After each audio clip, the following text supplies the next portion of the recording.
The Chicago Bears healing from that, I guess, bad loss to the Baltimore Ravens. We're going to talk about that a little bit more, then turn the page to the Cincinnati Bengals this weekend. We got a lot of Caleb Williams talk and some more stupid tweets of the week. All that and a lot more Bears talk right after this.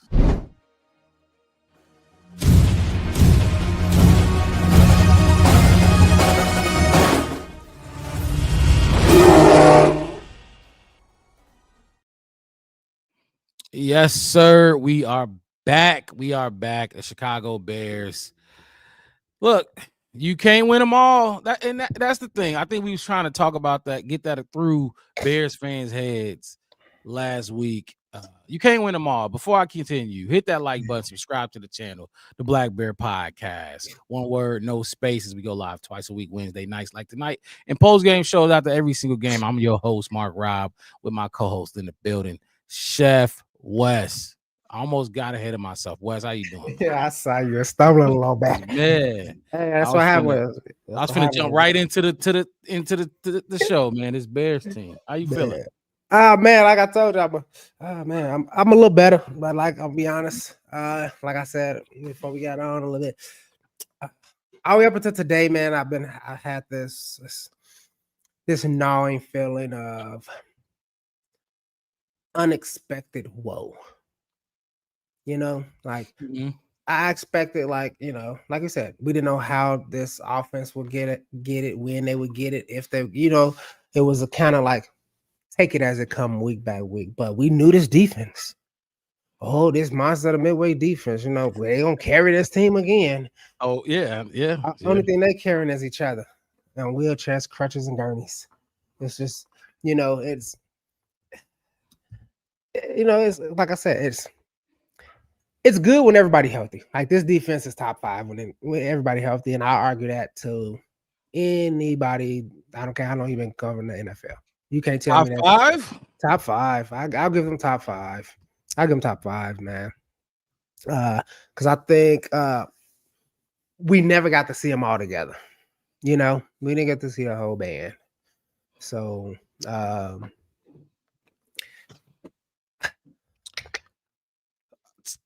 I'm with you as far as not being able to see them all together, because look, Jalen Johnson with what Tyreek Stevenson is doing, and look, shit, even Terrell Smith, I'll add him in there. You could put it, and then Kyler Gordon as well, with who's back on IR, like right. That definitely a deadly group. Marcus mixed it. What's up? He said, I'm first. Appreciate that, my guy. And look who's back. Real Bears fans. That pick Bears game 7 weeks in a row. 7-0. Who you got this week then? Another bad week. Okay. That's why you see, that's exactly why we having this show today. Whatever the fuck I want, said top 5 is crazy. Yeah, I don't know about top 5 just because the D line, but what they have been doing, that group, what they have been doing without Jalen Johnson, Kyler Gordon came back for 2 games. I'll say without him. 3 weeks without TJ. You getting takeaways. You're getting crazy takeaways, and imagine how Brady Jarrett, like only people been healthy is the safeties. Dan Tanner was good, my guy. What's up, Dad? I had the Pope Francis that one. I said only group is healthy is the safeties. Let me Spirit to Santos that one, you know. But I'm just trying to share it around. Like I said, it's just unforeseen woes. It's like the thing that's not happening. Like I'm not, and I think this is why anytime like everybody, you know, with the Caleb stuff and you know the bench and the offense and the clicking and the chemistry, and it's like I'm taking it as it comes, and I have a macro view of the entire offense. Like my man 15 ain't been, you know, 100% for me either. Like I give him if I had to give him a grade up to now out of 100, he's roughly 85 right now. 83. I think he could be way better, way better. Like I said, a lot of these guys, and it's like when you kind of look at it, it is. I had this as a win preseason, but now with this quarterback, we have 24-13 Cincy. All right, thank you for that. I'm glad you keep talking about the quarterback. Stick around because we got a lot of quarterback talk to get Yeah. into. And for people like you, feel like the quarterback has been bad. It's a lot of people that beg to differ. A lot of credible people, including his head coach. But look, I mean, Rome. Look. Rome. Rome has been the best wide receiver on the team easily, pass catcher. But we kind of knew that coming into this season. Only thing with Mhm. Rome, this is the only thing with Rome. He is known for catching 50-50 balls. That's what he's known for. And honestly, if I'm gonna be 100, I just haven't really seen him catch any 50-50s. Not this He's season. routing dudes up. I think he's top. He's one of the toppers. Don't quote Yep. me on the exact number. But Top he's 10 in one of the separation. separation. Yep. He's routing dudes up, but we knew he could run routes. So you know what I mean? He's doing that. Right. Just catch some of these 50-50 balls and Right. it'll go a long way in helping your quarterback out for sure. And that's my whole thing about this team. What people keep forgetting, like we remember like how horrible our franchise has been for forever. But when we comparing them like week to week, we still don't compare from last year. This is because remember last year Rome was getting very little separation. He was really making a lot of tough, like tip-toe catches. And he was, I think he led the league last year, 73% in contested catches. Led the league in contested catches, and it still wasn't enough. You know what I mean? Mm-hmm. And that's and like I said, I get it. Where Bears fans are gonna be highly critical. He's supposed to be our number one. But I mean, when I watch even when I watch a lot of uh Jay Jetta and the one we finna play up against right now. Jamar.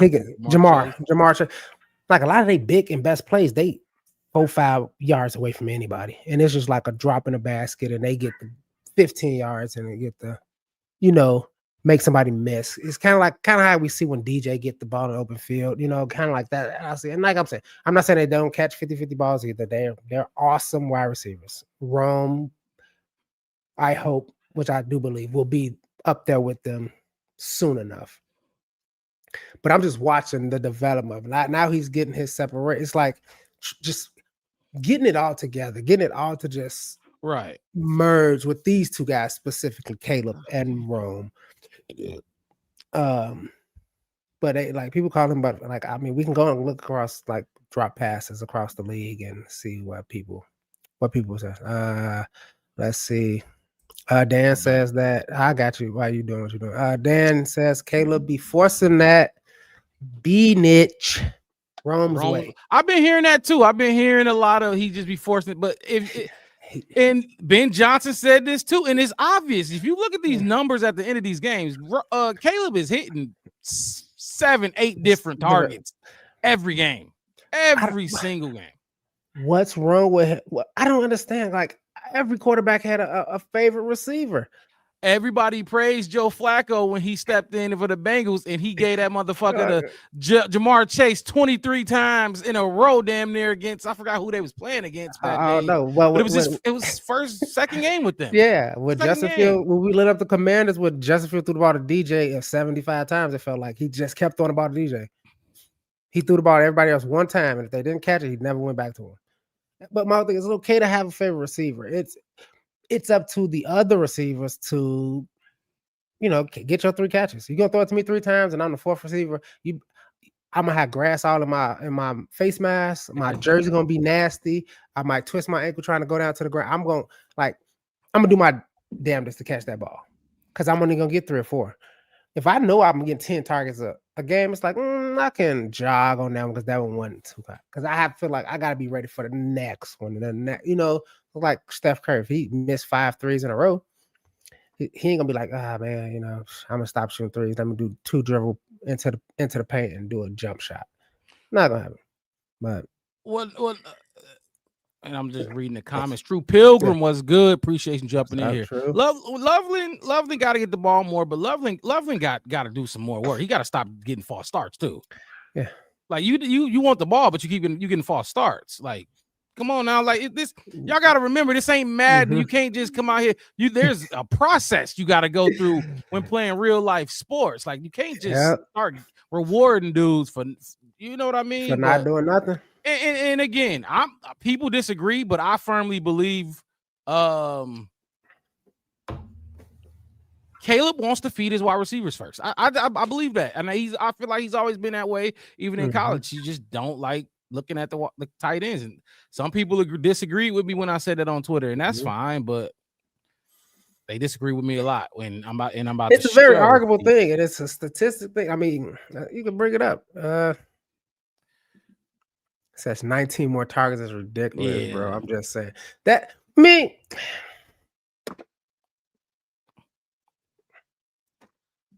Well, DJ has a route effort issue too, and him and DJ is just not on the same page. DJ runs some lackadaisical routes. You just can't do that. You cannot do that in the NFL. You can't. You want to keep no, and then like I'm saying with even with DJ. Speaking of DJ, it's like with how this roster, how Ben Johnson is using this roster.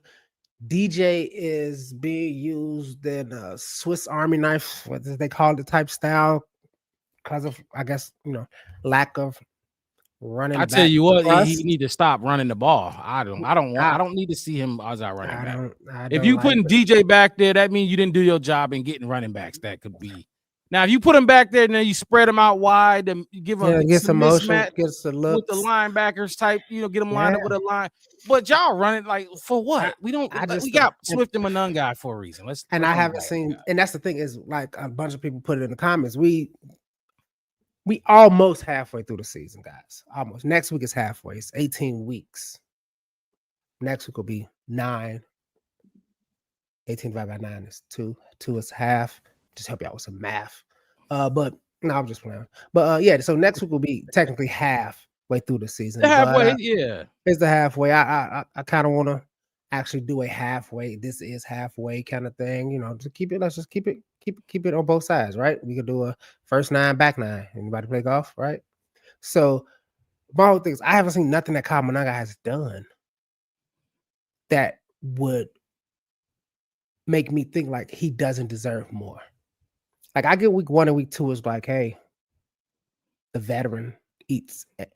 But then you've seen the big runs he can run. I guess the only thing I can say that he probably hasn't done as much as not for me, but I'm just speculating, is how can I say this? Creating more yardage for himself. Like when we seen like Henry on that touchdown, I think he ran when he went in, couldn't get through, came back out, and kind of everybody thought he was in the pile, but he wasn't. Like he bounced it back out. Bounced back out. I haven't seen Managa do that too much. He has done it for sure. I've seen him get a couple first downs. I was gonna say I definitely seen he him. Has done it. That's what I'm saying. Like I don't know if he hasn't done it enough. And then on top of that, catching the ball out of the in the flats. I mean, from what I see, he works his ass off at blocking. You're not gonna get a running backs is not from the block every blitzer every single time. Hey, no, you can't show me. I don't care who it is. They gonna get smoked. They gonna get a move done to them. They gonna misread. It's gonna happen. But I ain't seen nothing that he. And then like for all the people want to say Caleb Williams first round pick, I expect this much and this much from him.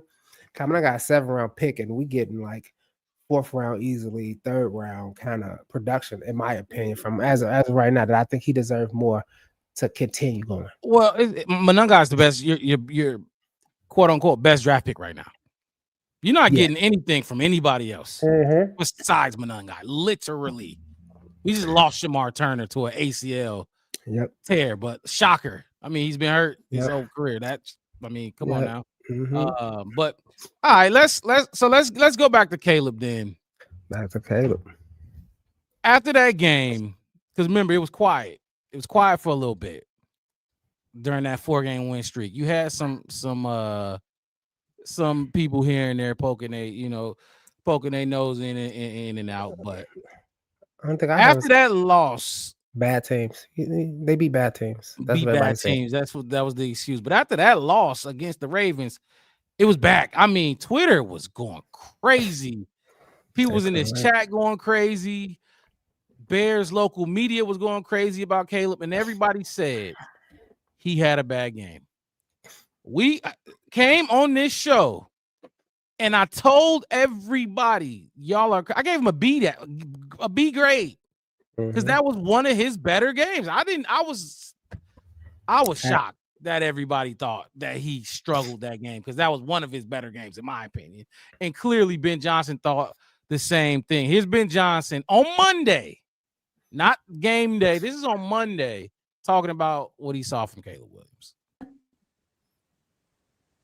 Ben, what did encourage you from Caleb's performance yesterday?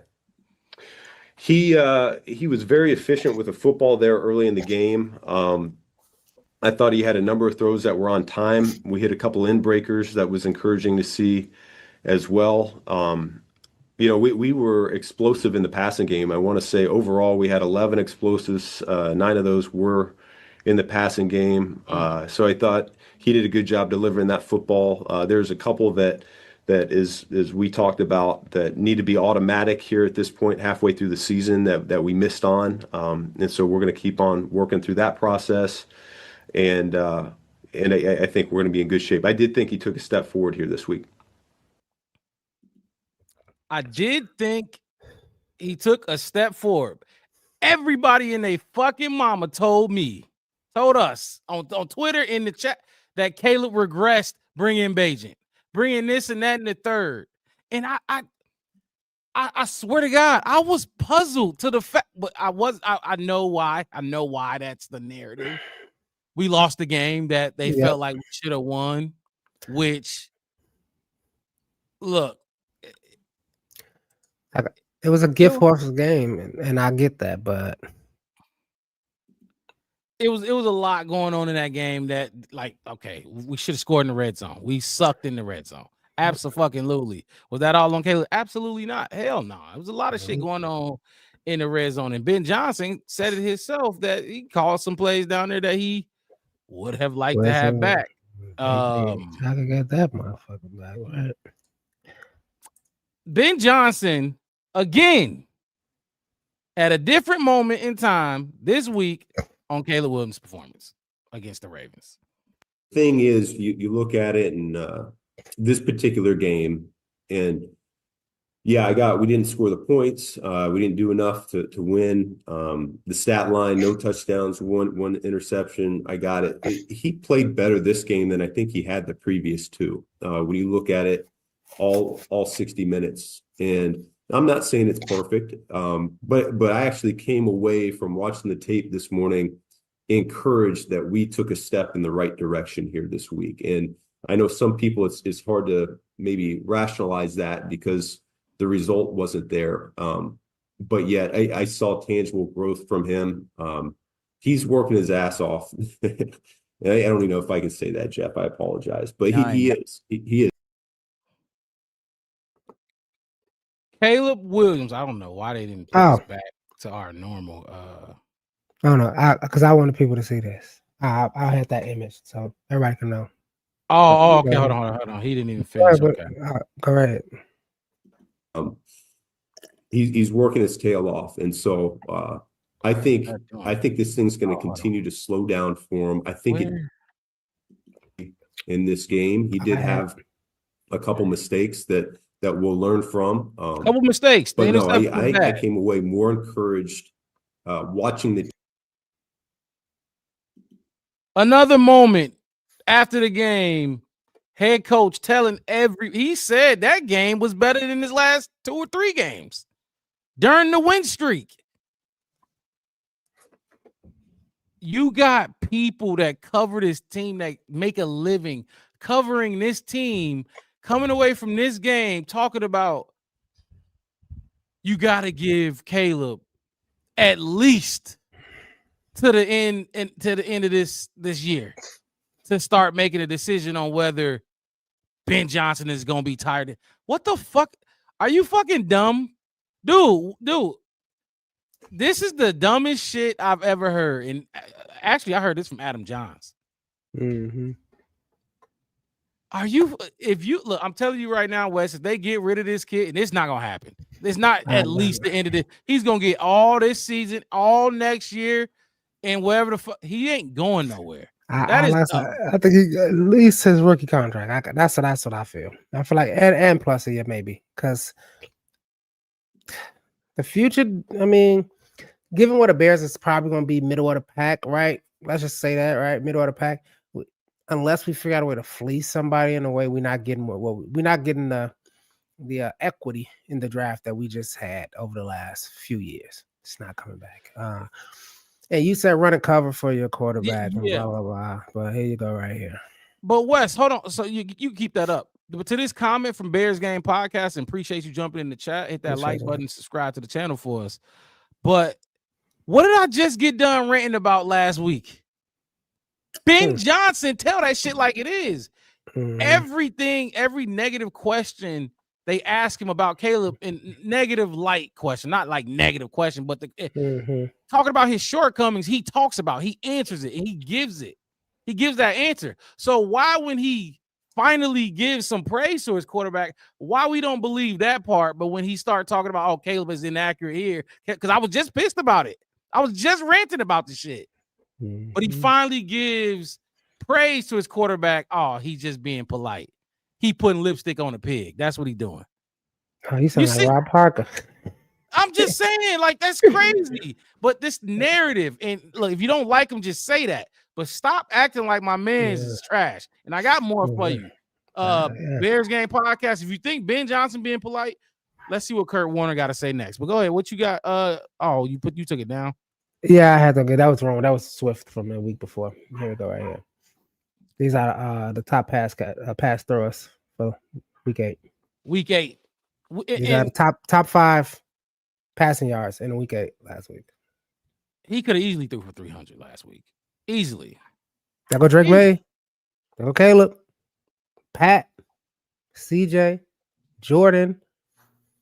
They just didn't finish. Let's say what it is. It wasn't just on Caleb. They could. And I said it after the postgame. It was like, and you said it too, Mark. Like, I just wish Caleb would have just shook off all that what everybody wanted him to be and took 4 or 5 plays and just, I'm a Caleb this. I'm a, not like, because one thing I do know, and I remember and I recall, most of the games I think that Caleb's first score was a rushing touchdown. I think he had 2, maybe 3 this season, kind of.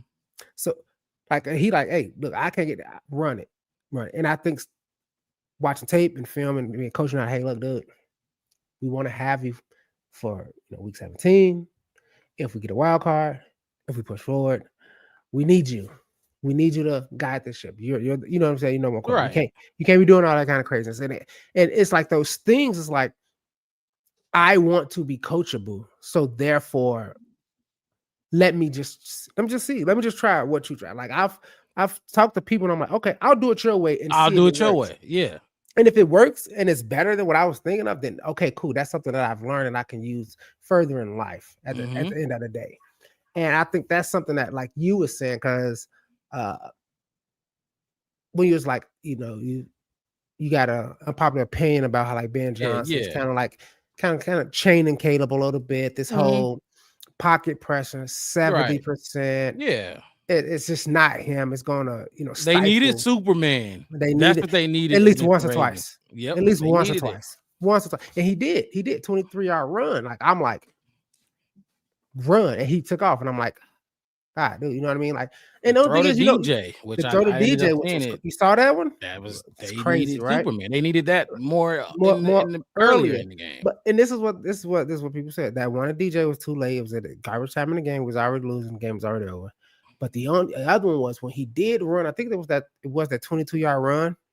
He slid before he went out of bounds. Yeah. And it was like, oh, why? What his knowledge? I'm like, no, because the last 3 weeks. Remember when he was tiptoeing on the sideline and letting remember when he was letting linebackers lift him up off the sideline and running into him on the sideline. Like, just get out. Caleb is like, for me, and this is like, and like I said, Caleb's my quarterback. All the kind of Mark, like I had my indifference coming out of after the Justin Fields, and like, okay, I'll see who we can come. Let's kind of figure out who it is. You was like, hey, no, tell me, it's gonna be him. It's gonna be him. Even beyond that, the only thing I don't like bullies, to be honest with you. And I just feel like y'all just want to just bring up, and if he do it, you're gonna say, oh, you can't be lowering your shoulder like that against linebackers. You're not gonna last that long in the league. And then when he slides a little bit too early, you question his QB IQ, but it's like the situational IQ of it. It's like, and then he's like, hey, look, he's sitting in the pocket and then he throwing. It's like, well, he did throw this. He made a bad read. Like, quarterbacks don't make bad reads all the fucking time. Like, shut the fuck up. He made one bad read technically, and it was a good read. He could have just threw a better ball. The situational awareness part, when they was talking about him not getting out of bounds, I got two things to that. First of all, didn't we just see him slide against the Commanders inbounds to keep the clock going, to make them give me those timeouts? I need all those timeouts you got. I'm not going out of bounds. I'm going to slide, take this loss of 10 because I need them timeouts. We saw the situational awareness there, right? So he obviously got it. And then to that specific play, fuck that. You think I'm finna get lit up? So what? So he can pop my shoulder out and guess who gonna come in? Weak fucking Bajent? Fuck no. Fuck no. You ain't gonna be able to see him while I'm here. He gonna be on the bench while I'm here. Just saying, my whole thing, when it was a situation like when he was finna get that touchdown and he lowered his shoulder, boom, let me in here. When he dived for the other touchdound, on the right let side, me get in here. When he tried to stay in bounds and make it work and he got hit, and it's like, oh man, they Cam Newton and Andrew Luck, they start beating up these battered. Oh man, Caleb is like, it's never right. Yeah, no. And when he does the right, it's like, oh well, it was a bad team. Oh well, so like they play everybody. And I had people on Twitter trying to like look at his numbers, and then they was like, but take away the Dallas game. Yeah, if you take away the Dallas, the fuck. What we take away one of his games for what? Okay, how about we take away a bad game? Right. What are we doing? Hey, look, y'all, all right. Y'all the prosecution, we the defense. All right, y'all don't want juror number 11. All right, we gonna get rid of juror number 10. Yeah, exactly. You see what I'm saying? It's like, let's just weigh it how it is. Like I said, I seen Drake. Like I said, Drake made big comeback. The fact of the matter is, if he's so great, Drake May is like already primed to be the next Tom Brady in New England. Why he had to come back? Like all these other kind of things. But when Caleb had a comeback, it's nobody want to talk about that he did have a comeback. Nobody want to talk about that he have a big game. It's he did against this and he did it against that. It's like, but he did it. It's the hating, the double standard. Well, the O-line was bad, but you got to understand, if you know your O-line is bad as a quarterback and they're just wet toilet paper, you can't hold the ball that long. What am I supposed to do with it? I can't just say hike and just sling it without looking and seeing what's going on. And if I wait 2 seconds, they already on my ass. Right. And everybody said, get rid of it, and it's an interception. All season. Oh man, if he sees what I estimated him to what I even said it 45 sacks probably. And this before we shored up the line, but it was like, that's how much improvement.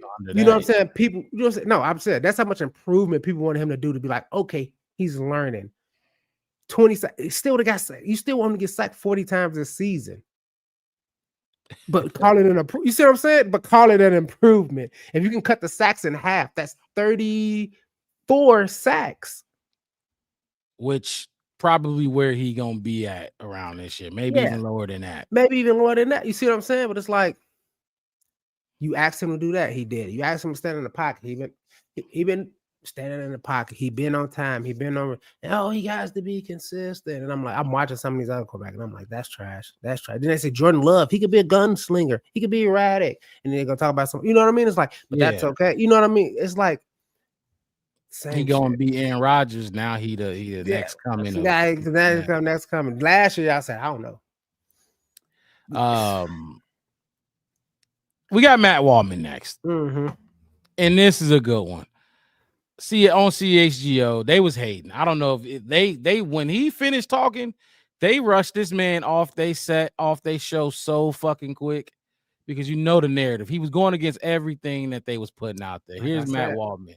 Okay. prosecution versus defense. Here we go. No. We should have had that Law and Order sound. No. Oh yeah. When it first come on. Yeah, we had the Law and Order up in there. What you see of the player, and frankly, considering the starting point of where Caleb Williams was last year, and considering where he is right now, I completely understand why Ben Johnson would say he took a step forward. But I think we're too busy, or at least Bears fans are too busy, trying to compare him to Drake May, which is kind of like comparing grapes with kumquats in terms of how things started out.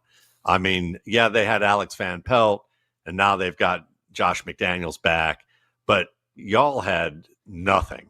I mean, this guy didn't even have drop footwork tied with routes on a regular basis last year. He didn't have a veteran quarterback in the room. He had nobody working really with him in the facility at the level that they should have. It was a complete disaster. I mean, I'm a Cleveland Browns fan lifelong, and it was on par with some of their quarterback disasters of what they've not done. And to go from that to having like a very structured offense with still young players on it. It's not like you could look at players and say, oh, Luther Burden's better than the receivers that they have in New England. Or just by name value, you might look at certain things and say that we have better skill talent in Chicago than we do in New England. But the reality is you have less experience, skill talent overall. And you're trying to put all of that together. So from what I saw against a Ravens team that even though they had their backup quarterback, a backup quarterback with experience facing 4 defensive backs who are out, or facing a team that has 4 defensive backs out for that game, who you would normally see on the field, it's going to have an advantage. They're going to be playing catch up just to set the game script in the direction it is. And what Caleb Williams did, just keeping this game close, I heard a lot of commentary from Bears fans saying, well, it's the big time throws we don't worry about. It's the consistency. It's the little things that he needs to do. And I'm sitting, I just showed 17 throws to on Twitter that were plays where how he managed the blitz well, throwing the ball away and managing the game in the way that you should, identifying blitz and going to your second read or going to your check down, or manipulating defenders, throwing the ball in stride to your receiver, something that Ben Johnson said a couple weeks ago. I know that people were up in arms about, saying that he's not giving the receivers a chance to catch the ball in stride and run. He was doing all that in this game. The drops, the reads, the on-time throws. He had one bad mistake, and it was a doozy of a mistake. He had one, and it was really more, for me, it wasn't like a Carson Wentz mistake where, his footwork is always going to be bad and it's hardware driven, and that you've got to manage around the fact that he's going to sail throws because when he drops back, his feet are too wide or wonky, and he can't move around in a tight space like a Justin Herbert can. It's more that he read something at the top of his drop. He didn't trust the fact that from my purview, that the defender over the top, he didn't trust that the defender over the top was not in, that the receiver had a good angle on that defender and he shouldn't throw because the defender could cut it off. And he waited about 3 beats too long and hung onto that play rather than checking down to the back in the flat. And it was a huge mistake. But every quarterback makes huge mistakes. Justin Herbert, as I just mentioned, he makes a dumb throw pretty much every week. Every week. Now, the Chargers, are they on a good, are they a team that tends to collapse from what we've seen over the years? Yes. But there's more to it than just one mistake a week. Brett Favre made multiple mistakes a week. It's how you overcome those mistakes. Do you play in a hole once you make that mistake, or do you continue to play aggressively? Do you continue to play intelligently? Can you make the high pressure throws? And after that throw that Williams made, you look at what he did, and he made some wow throws after that. He put them in position. Rome Odunze dropped a tough ball. Is it a ball he should catch? Absolutely. Did he make some wild throws that we saw at USC? Absolutely. Did DJ Moore not run the route the way he should have at the end line and blocked himself off and then can continue going forward? Absolutely. Was that on Caleb Williams? No. But those are the types of things that, sometimes it's hard for people to see and really understand, some of the nuances of what's going on here. But everything that's been criticized about him, to me, there was a lot that was answered in this game, and it's been going in that direction since week 1. So, man, let me. They look uncomfortable. Oh my God! They look uncomfortable. Sit down. Sit down. Them three in the back. You Just talking sit about? down. The teacher's talking. Hey, Where my rule at? Quiet. Eyes. Eyeballs. keep that too. Eyeballs. Click. And you know what the crazy thing is? I didn't even see it yet. When you was telling me about it, I'm like, I ain't even gonna watch it. Like certain things, I'm like, I'm not gonna watch. I'm gonna wait so I can watch it live with everybody else. So if you did say it, I didn't even see it. I'm like, I said that. I was thinking that. That's exact. I was just kind of preaching half of it. I said, go look at this guy and that guy. It's going to happen. It's just he did it back. And like I said, I don't know what it is. And I said it for what, 2 weeks, 3 weeks in a row now. Where the grace at? Where's the grace? Where's the same? Like I seen Drake May do some dumb passes. I'm like, yeah, that was ugly. Bo Nix dumb. Jackson Dart, like a lot of these young quarterbacks. Cleveland down. Drake made them did, but he got sacked 6 times in that game. Like, come on, man. Like, yeah, they now. But it's Myles Garrett. Yeah, Myles Garrett, but he's a dog. He's Myles Garrett. You knew you was playing against Myles. Did we not know? Do anybody not know who Myles Garrett is? Anybody in the NFL realm not know who Myles Garrett is? You try to go against him. I said the same. I think about when we played against the Raiders, right? And I'm like, do we not know that Max Crosby is like? What was the game plan for him? What's the game plan like? And then it's like, okay, we're gonna chip him. And he said, he's stunned, and then just took off and went on the other side of the goddamn line and still created you know what I mean? It's some people just gonna do certain things. My whole thing is the grace. And just like he was saying, y'all acting like, as Bears fans, y'all acting like yesterday or last season or the season before was more hopeful than this team. And I'm not just saying Caleb, I'm talking about this entire team, this organization, where we at. Remember, people was mad at Virginia, God rest her soul, that what she was doing to the team. It was Bears fans couldn't wait for her to, go check in and get her wings. You know what I'm saying? Like, there's a lot of things. And you see what George, hey, look, I'm going to spend the money on this. I'm going to get this. He's pushing, hey, Kevin, get the stadium, Bearville in Arlington. Like, all of these monumental thing that's going to happen to your favorite team, and all you want to sit here and do is bitch about the little thing that didn't happen. I ordered a hot dog and I got it, and the lady didn't even put ketchup on the other half of it. You're like, that's how I see it, and it's just like that's what the third. So I did 2 Ben Johnsons and I went with Matt Wallman. But remember the comment that came in. Yeah, that's what you call running cover for your QB. Ben Johnson is just being polite. Okay, well, Matt Wallman just told you everything. He's been getting better since day one. Bear Truth said Matt Wallman, underground legend. He actually teaches as he does break down on another level. And he also went in to say kind of what you were saying right after as the video ended. It kind of felt like the 2 guys on the left were stumped, and Wallman shut down any negative bias or narrative that they may have brought up. Because the interview go on. That's just the only part I clipped. The interview goes on, and guess what? There is more. There's more. We gonna go with why you found out? And I'm just saying, like, Rome, my guy, and every week it's he hit me. It's like, hey Wes, Rome should have caught that one, and I'm like, yep, he should have. But still my guy. You know what I mean? Right. But the overall consistency of Rome is still easily a wide receiver 1 on any team. You know what I mean? But he did miss a critical touchdown catch that he could have caught that he bought. You know what I mean? Like, and I like that narrative though, and I wish that's how people saw it. But no, Caleb make a mistake. No, he got to go. The great Ain't nobody Rome gotta go. Ain't nobody not what if you They first trading of all, if DJ. you fix your y'all what DJ DJ been traded Yeah. 22 times already, Oh, and it's God. only halfway through the season. Yeah. When and I was kind of like, he's expendable, but honestly, I don't think so. I don't want think DJ so. here. I don't want to trade him. I don't want It- no team to feel like they can just bracket Rome. Because Yeah. you can't do that because Yep. DJ is here. Because DJ out there. You Like, know what I all the mean? So you people- yeah. can't just double. I don't want none of that to go on. Let Mhm. Rome keep doing his thing. Let them keep having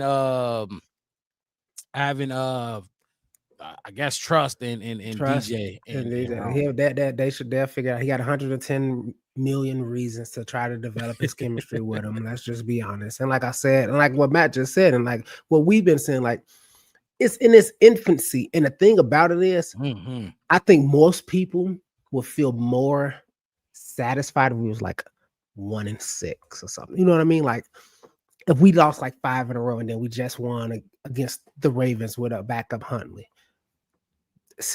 I think they would feel better because it's like It'll validate the Caleb hate. yeah, it would have been okay. Well, Ben Johnson and the Caleb, and they just and a lot of people saying like they got to take their lumps and this is what happens when they came. I swear to God, and I'm telling you this. I don't know if y'all felt it, anybody, but I'm going back to the Cowboys game. But when he completed that flea flicker to Luther Burden, I knew for a fact, like, this is going to be different for the rest of the no matter how many ebbs and flows happen. Like, Right. I can't remember. Name a quarter.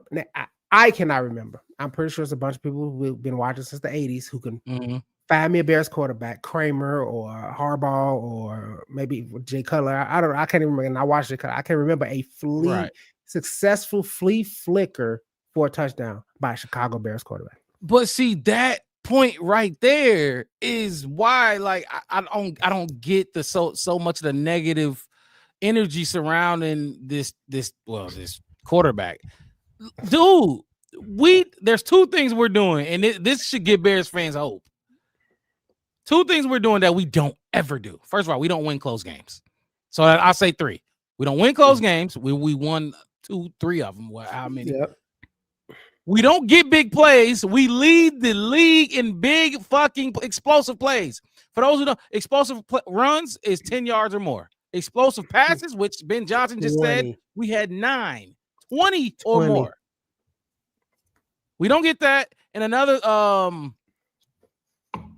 the third thing, damn, I just forgot what the third one was, but we're getting explosive plays.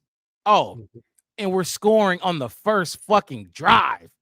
We don't do that. We don't score on the first fucking drive. That don't happen. That should give Bears, like, even if it's a little like this, that should let you know, okay, they get hella explosive plays. All they got to do is really punch it in the end zone when they get in the red zone. And we would be we weren't even getting field goals. We wasn't last year. I think they said our first drives from last year, we only scored 10 weren't scoring in the first quarter. 10 points in the whole season. Yeah. On number one drives. On first drives, we only scored 10 points on first drives. I think it was all last season. All last season, 17 games. It's that low. I believe we only, don't quote me on this. I don't got the exact numbers, but one game we went 3 and out, I believe, this season on the first drive. Yeah, I believe just one. It might be. Don't might quote be me two. on it, Might but be it ain't two. a lot. Yeah, We've scored on the first drive way more times than we haven't. So, like I said, there's more. There's more. So if y'all think Ben Johnson was just covering up for him, Matt Waldman wasn't. He's a Brown fan. How many? I'm just saying, like, how many games last year? This last year, Caleb. I'm not even going back to North Dakota. Last year, Caleb, that we went whole halves with less than 100 total yards. Oh yeah, it was rough. It was rough. It was like, rough. This is what I'm saying. Like, grass a greener feeling, or like, this what y'all was. We was up here. Go back, y'all on the channel. Go back, scroll up to last season, week 5, week 3, week 4, week 7, week 9, through the whole. We had a 10-game losing streak, so just take that chunk right there and just listen to what we say. We got to come out. Mark Rob, you bitch for 6 straight weeks. Like, how we don't got scripted plays coming out, like all of these kind of things that we have. Like, oh man, we need to clean up the penalties. So, well, shit, last year that we had a ton of them still anyway. We had like that's just residual. And I think you said it last week. If it was 12 things that was wrong with this team last year, 7 of them is already basically solved. We flipped them green. Flipped them green already. And the last 5 are the toughest things. It's like paying off a credit card. You got to build a balance of 75, 100, 200. You know what I mean? Like you take that 75, pay it off right away. Take the 75 plus add another 75, and then you pay off the 300 one twice. Then you take that 600 and you pay off that. It's called the snowball effect. You have to just keep rolling with it and just don't get daunted. And don't get. It's like at the end of the day, it's like I don't know, man. The penalty, like you said, we got about 5 more in the red. Penalties. 5 more penalties. Penalties is one thing we gonna got to get that cleaned up. Yep. The off scripted plays when the plays aren't scripted, it do slow down a little bit. Yeah, but there's an explanation for that. There's an explanation for that. This is chemistry. They gotta learn this offense, man. Like God, here's Tim Jenkins talking about Caleb Williams. People that we know that are watching the tape, and I appreciate that breakdown. It's so good. 24 games Caleb Williams has played. You have seen every game up close and personal in terms of watching the tape, the highs and the lows of it, the good and the bad. Is Caleb Williams, do you think, from watching all of his games, is he where he should be in terms of his development? Wes, can you hear? Yeah, I can hear it. I'm good. Okay.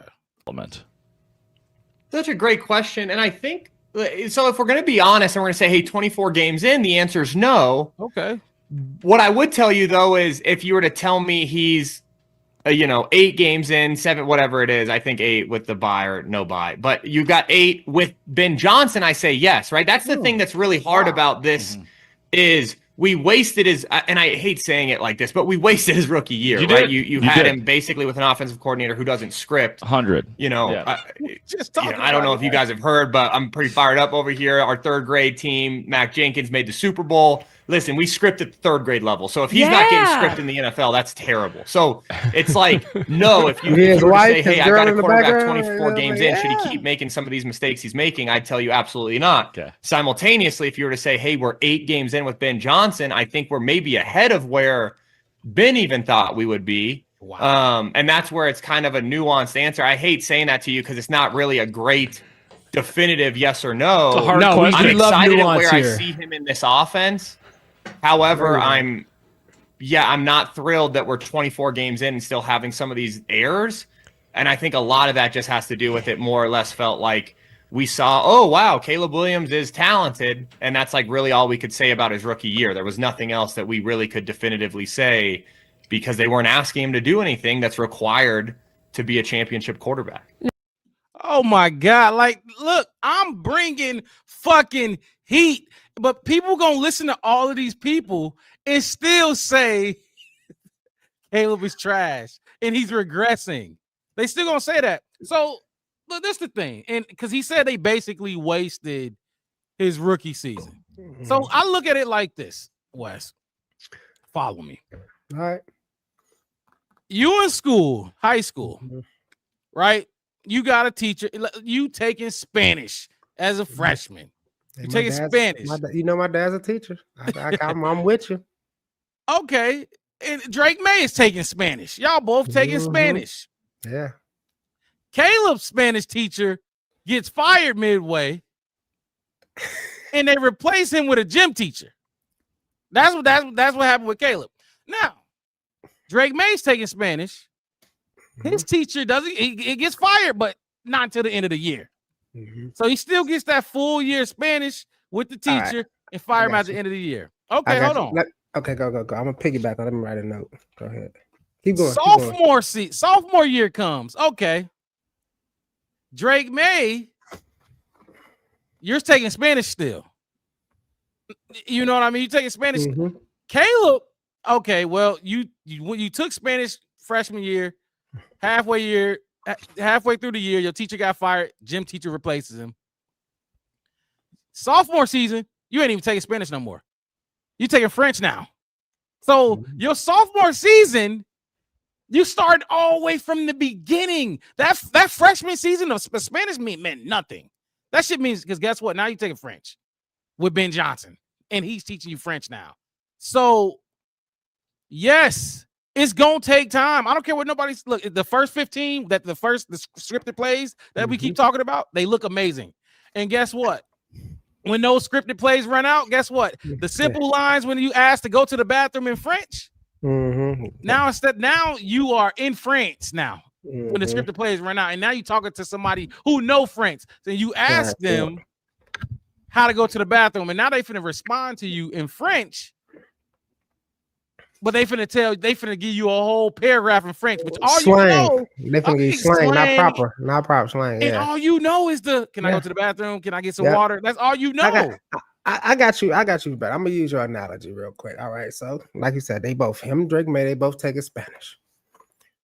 Drake May's teacher, this is my Spanish teacher, Miss Garza. Miss Garza is teaching Drake May. Miss Garza, she's Spanish. She's from South America. She speaks Spanish. Caleb Williams' Spanish teacher is Doug O'Malley from Ireland, who went to Illinois State and studied foreign language and couldn't really get a job. So he knew some linguistics and some stuff. And now he's in here. Had this stuff happen too. You know what I mean? Like right Mr. O'Malley with a red hair, kilt on, and sitting there, hola, like he's in there trying to teach you Spanish. They say, you know what, Mr. O'Malley, you suck at Spanish. You can't even roll your R's. Like you can't do nothing. Halfway, like you said, halfway through the school year, all right, he's failed. And then, like you said, the gym teacher come in. Now, the next sophomore year, you go to the next one because Spanish 102 or 201, however you want to put it. Drake May got Mr. Salvador. Mr. Salvador from Spain. He's done been to Argentina, Mexico City. He knows what it is. And now Caleb Williams get Miss Tina Lopez. And Tina Lopez is hot, sexy. And she got that Selma Hayek look with that tongue. And she's like, I'm trying to teach her. He's like, well, she's a little bit advanced for him, but she's the top one. Yeah. He's got a top teacher for him. It's gonna take him a little while for them to connect. But once Miss Tina Lopez, Miss damn near Samuel Hayek, get him right. You see what I'm saying?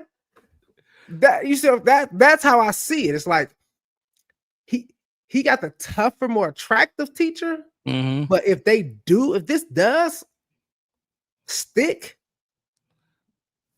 it's astronomical. Yeah. Mr. Salvador, he a dog. He Antonio Banderas, he's Zorro. But he ain't Selma Hayek. You know what I mean? Like, right. So, and like you said, once she get through to the scripted play, they gonna need a scripted. But after the scripted plays, he gonna be able to speak fluently. So he still because it ain't just Caleb. Yeah, it's not just Caleb. They are all still learning this language. Just watch the tape. Watch him break it down. Rome took too deep of a route supposed to cut in earlier. Your choice route was off. They didn't know exactly how each other feel. The DJ model. Remember I told you at the end, and I was like, and he threw it to DJ, and it was over. Game was over. Whatever. But now, if you take two different scenarios from there, Roquan Smith, we know who. Anybody know Roquan Smith in Chicago? DJ sat directly behind Roquan Smith. Caleb, I didn't know too much about Chicago history when I got here, but I know who he is now. I guarantee you I know who that dude is. I'm not going to throw the ball over him or nowhere near him. Just keep running behind on the baseline. What game was that when DJ caught the touchdown when he sat in that same spot? That was which game was that? Remember when everybody was at the Cowboys game, maybe possibly when everybody was complaining about DJ made the catch work because he stopped and sat there. Well, he did it again, and he shouldn't have. And Ben actually talked about this. He said in his presser today, because they asked him whose fault was that. Yeah. And Ben said, should DJ have kept running through his route instead of stopping? Sure. Should Caleb, what did he say? What was there enough room to probably make that throw and get that over the top in the back of the end zone? Yes. At the end of the day, both of those players are really good, and they need to find a way to connect on that play. And it's that simple. I heard that. And when he said that, my whole thing was this, and this is not me defending Caleb or downing DJ. It is giving praise to all you Chicago fans who know you even brought him up. You bring him up at time again. Do you know who Roschon Johnson is? Oh, he's a Pro Bowl elite linebacker. Like, you think he ain't gonna try to? He gonna reach up and try to, or reach out, or he's sit. It's Brian Urlacher sitting right there. What you gonna do? You think he's gonna throw the ball over him?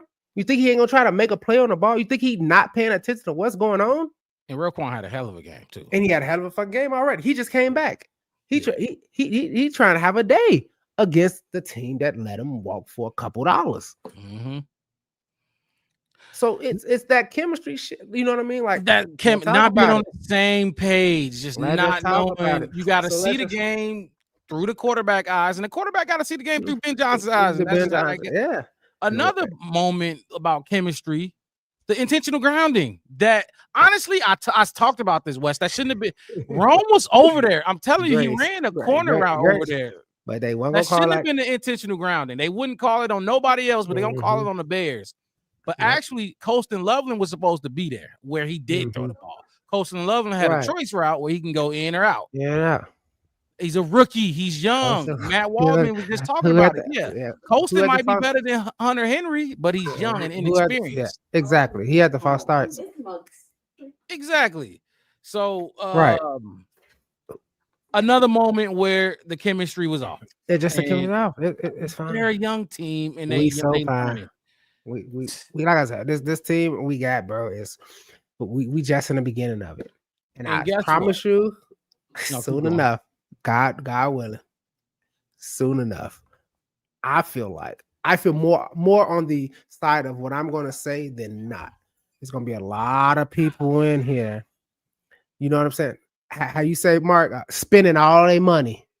Because at first they weren't gonna spend their money on this team because they didn't have no faith. You know what I mean? And now they do it. Now they're gonna be spending their money. Now they're gonna be biting it. Oh man, I hope I become one of those. We've been battling in the refs. But that's it. We've been doing that for a decade plus. Yeah. But guess what? I got one more. I was disappointed with the play of the quarterback yesterday. Kurt Warner is the last guy I got to come in defense. So I've had Ben Johnson twice. I've had Tim Jenkins. I've had Matt Waldman. And now I got Hall of Fame quarterback Kurt Warner. But guess what? It's going to be some goofies on Twitter who say, fuck what Ben Johnson say, fuck what Kurt Warner say. I want Bajan.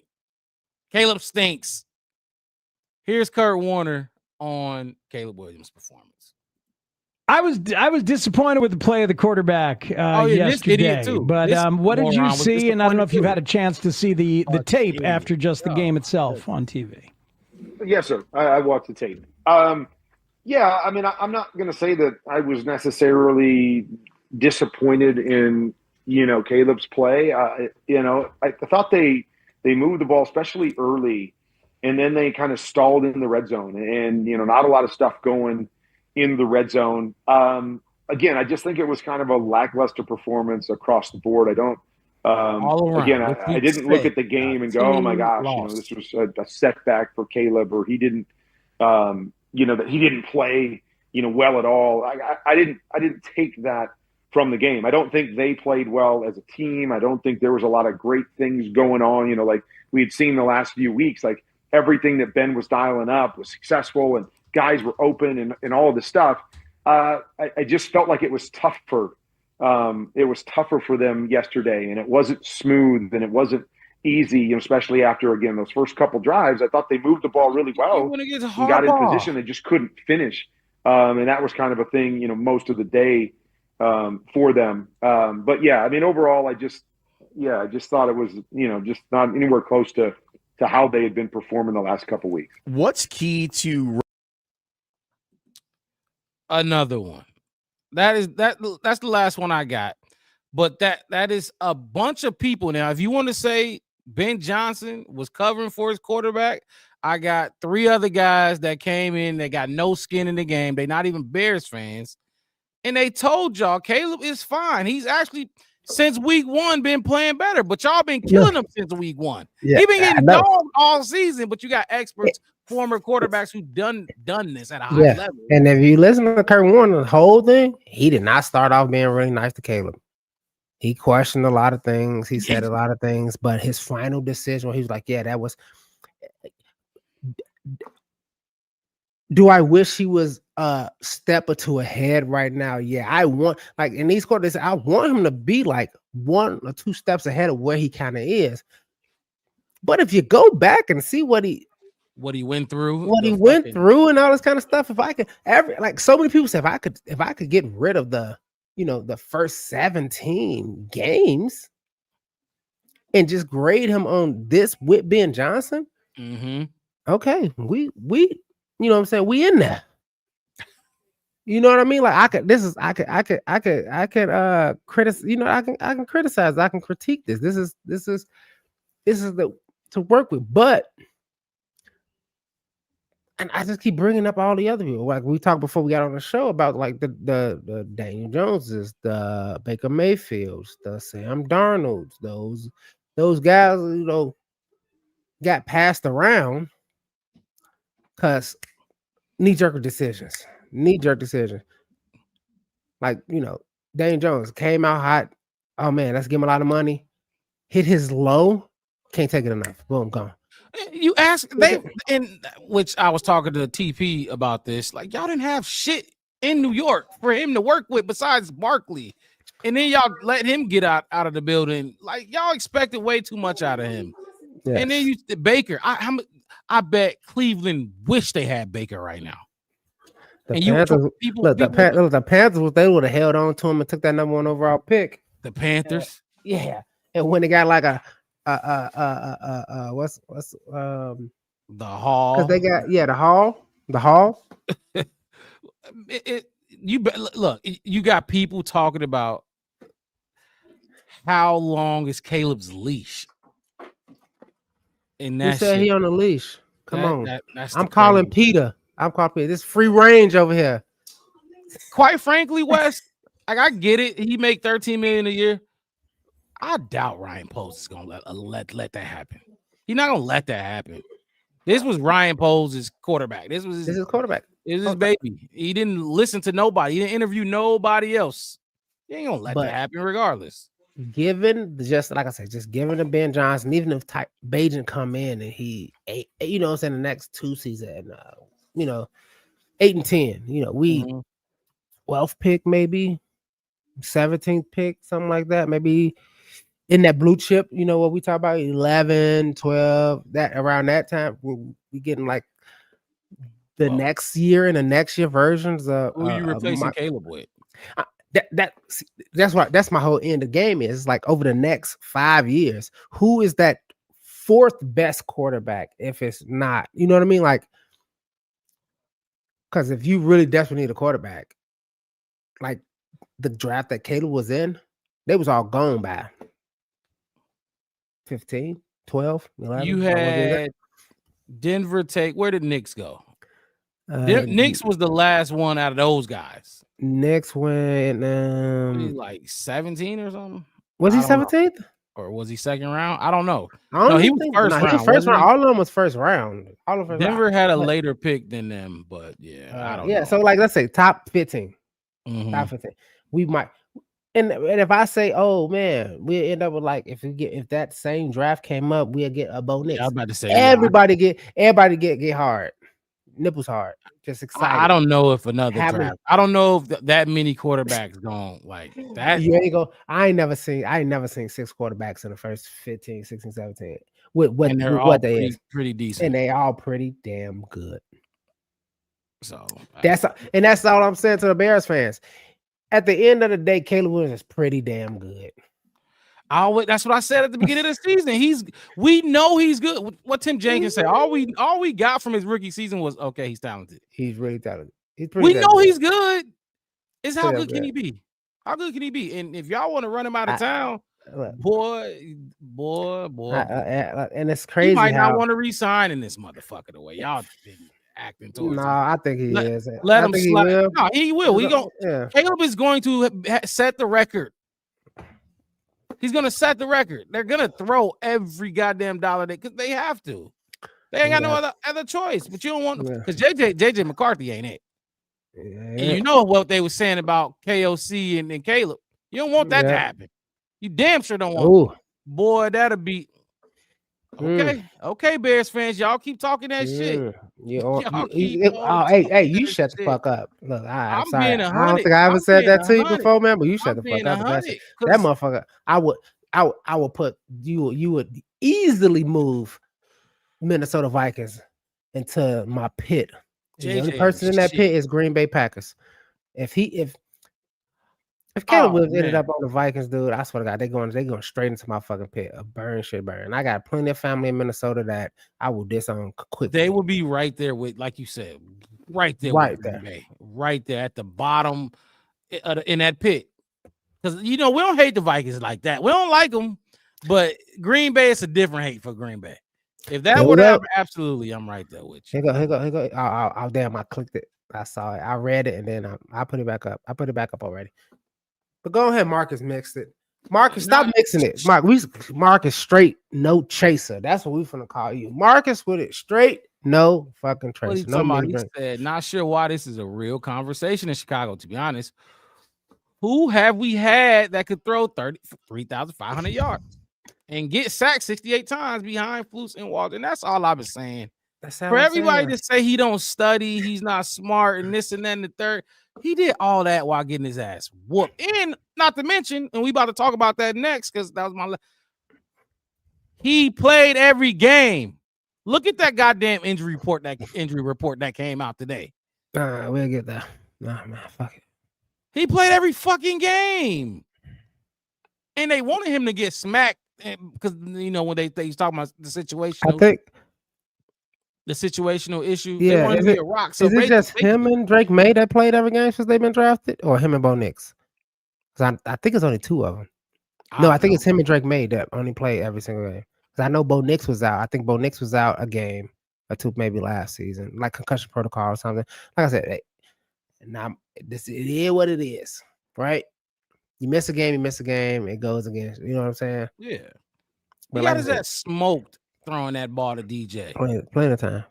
Right up. I told hey, Mark, what I tell you what I said when you was like, I was like, I barely clapped the whole game. I didn't feel good about the game. I didn't even sip my sip or do my drink. I just sat there quietly watching and dismay, and not even dismay, and just dread. And I said, the only time, obviously I clapped for every catch Rome did. I'm gonna do my when Rome get it. My God. Fuck you if you don't like it. But that one, that fucking shit. And like I said, it was the end of the game. It was already over. And I have my face in my jersey like that was a fucking hell of a throw. That was a fucking nasty catch. God, I wish it would just went in for a touchdown just to make it so much sweeter. But that shit right there, you only need 3 of those a game. People would have said garbage time. They would. I said that. That's what they said, garbage times. But they did it. If they did it in the first half, first quarter, it's there. It's there. It's right there. It's there. They seen it. Caleb's seen it. He's seen, oh man, if this happened, and that's my whole thing is it's recollection and reform. Oh, I seen it. I do it. Like you know me. You know what I do for a living. I'm a technician. Every time I run into a problem. When I fix a problem, I see how I fix the problem. If that problem comes up again, I already know it don't take me 2 hours to figure out and go back and do it all again. It takes me 15 minutes to realize, oh, this is the same shit from last time. You seen it before. You know what I'm saying? You're a driver. You on the road. You hit it. Oh, but you know you don't. Oh my God! I hit a pothole and I just let them. I'm come around this block. I know that. Or you hit a curb. You hit a curb. You get that little. You know what I mean? You know what it feel. You good. I you know what I'm saying? I do this. This is easy. When you park it, like I don't know how y'all park them motherfuckers. I watched plenty of truck driver park, and I'm like, It's stupid. I'm like, why don't we ain't got backup cameras on these motherfuckers? I don't know. I got a backup camera on my work van, and I still be looking at every fucking mirror I fucking can, just so I don't hit no shit and tell my company shit. You know what I mean? But that's your shit. That's what you good at. You know what I'm saying? That's the my Rob lane. You know what I mean? Caleb got his lane. Everybody got their lane. But once it all merges, this is year one. You seen that Zach Black movie, Year One, with him and what's the name? This is year one. And if you can't appreciate and understand what we're doing in year one, and I can tell you this much, it's two reasons. I said either you just don't like Caleb just because whatever he is as a person you don't like, or two, you hate having to go to work, go to church, go to the gas station, wear your jersey or your hat or your flag on your car or the one that's outside the house, whatever that say or tell people that you're a Bears fans, and they look at you and like, yeah, what's up with your finger painting quarterback? Yeah, he's not gonna do that. And now you have to defend that, and you just don't like doing that. That's how I feel. I feel like a lot of fans, like one of my homies, he is USC fan. He like, oh man, I hate Caleb, man. What's the BM? Yeah, and I'm like, he on my team, like, oh, you want him on your team? I'm like, yeah, I'm with it all day. Ace Boogie from LA. That's my homie. Live right out here. I see him all the time. He's like, he a good quarterback. When he paint his nails, I don't care if he paint his toes. Like, I don't care if he dyes hair. God, we from Chicago.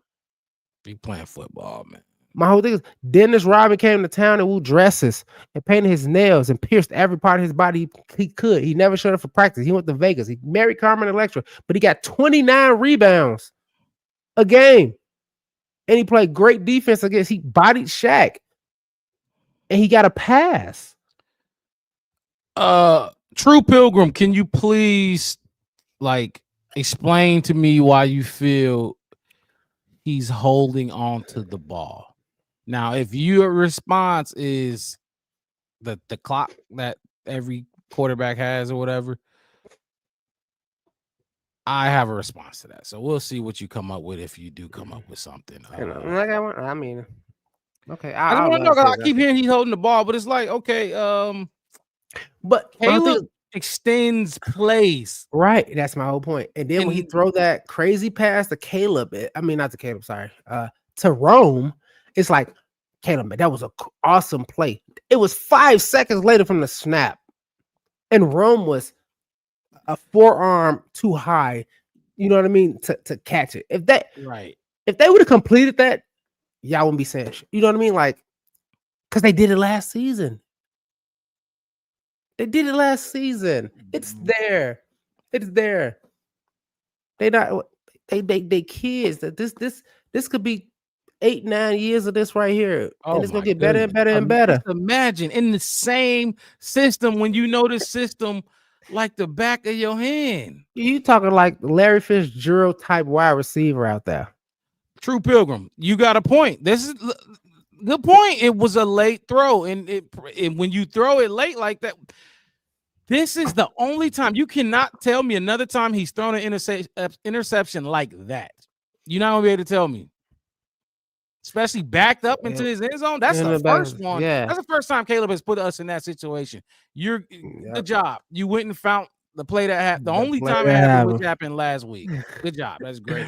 But 24 games, they said. 24 games. It was bad. In 24 games, 24 games, how many interceptions you got now, Mark? Because he got 3 or 4 this season. 3 or 4 this season. He has 6 or 10. 10. 11. I'll help you. I'll even say, because I know 12 is too high. I'll give y'all 12 and 24. And everybody like, oh, that's 12 and 24. That's one interception every other game. And there's quarterbacks out there that throw them every game. Whether they try to or not, whether it's good defense, batted ball, a late throw, overthrow.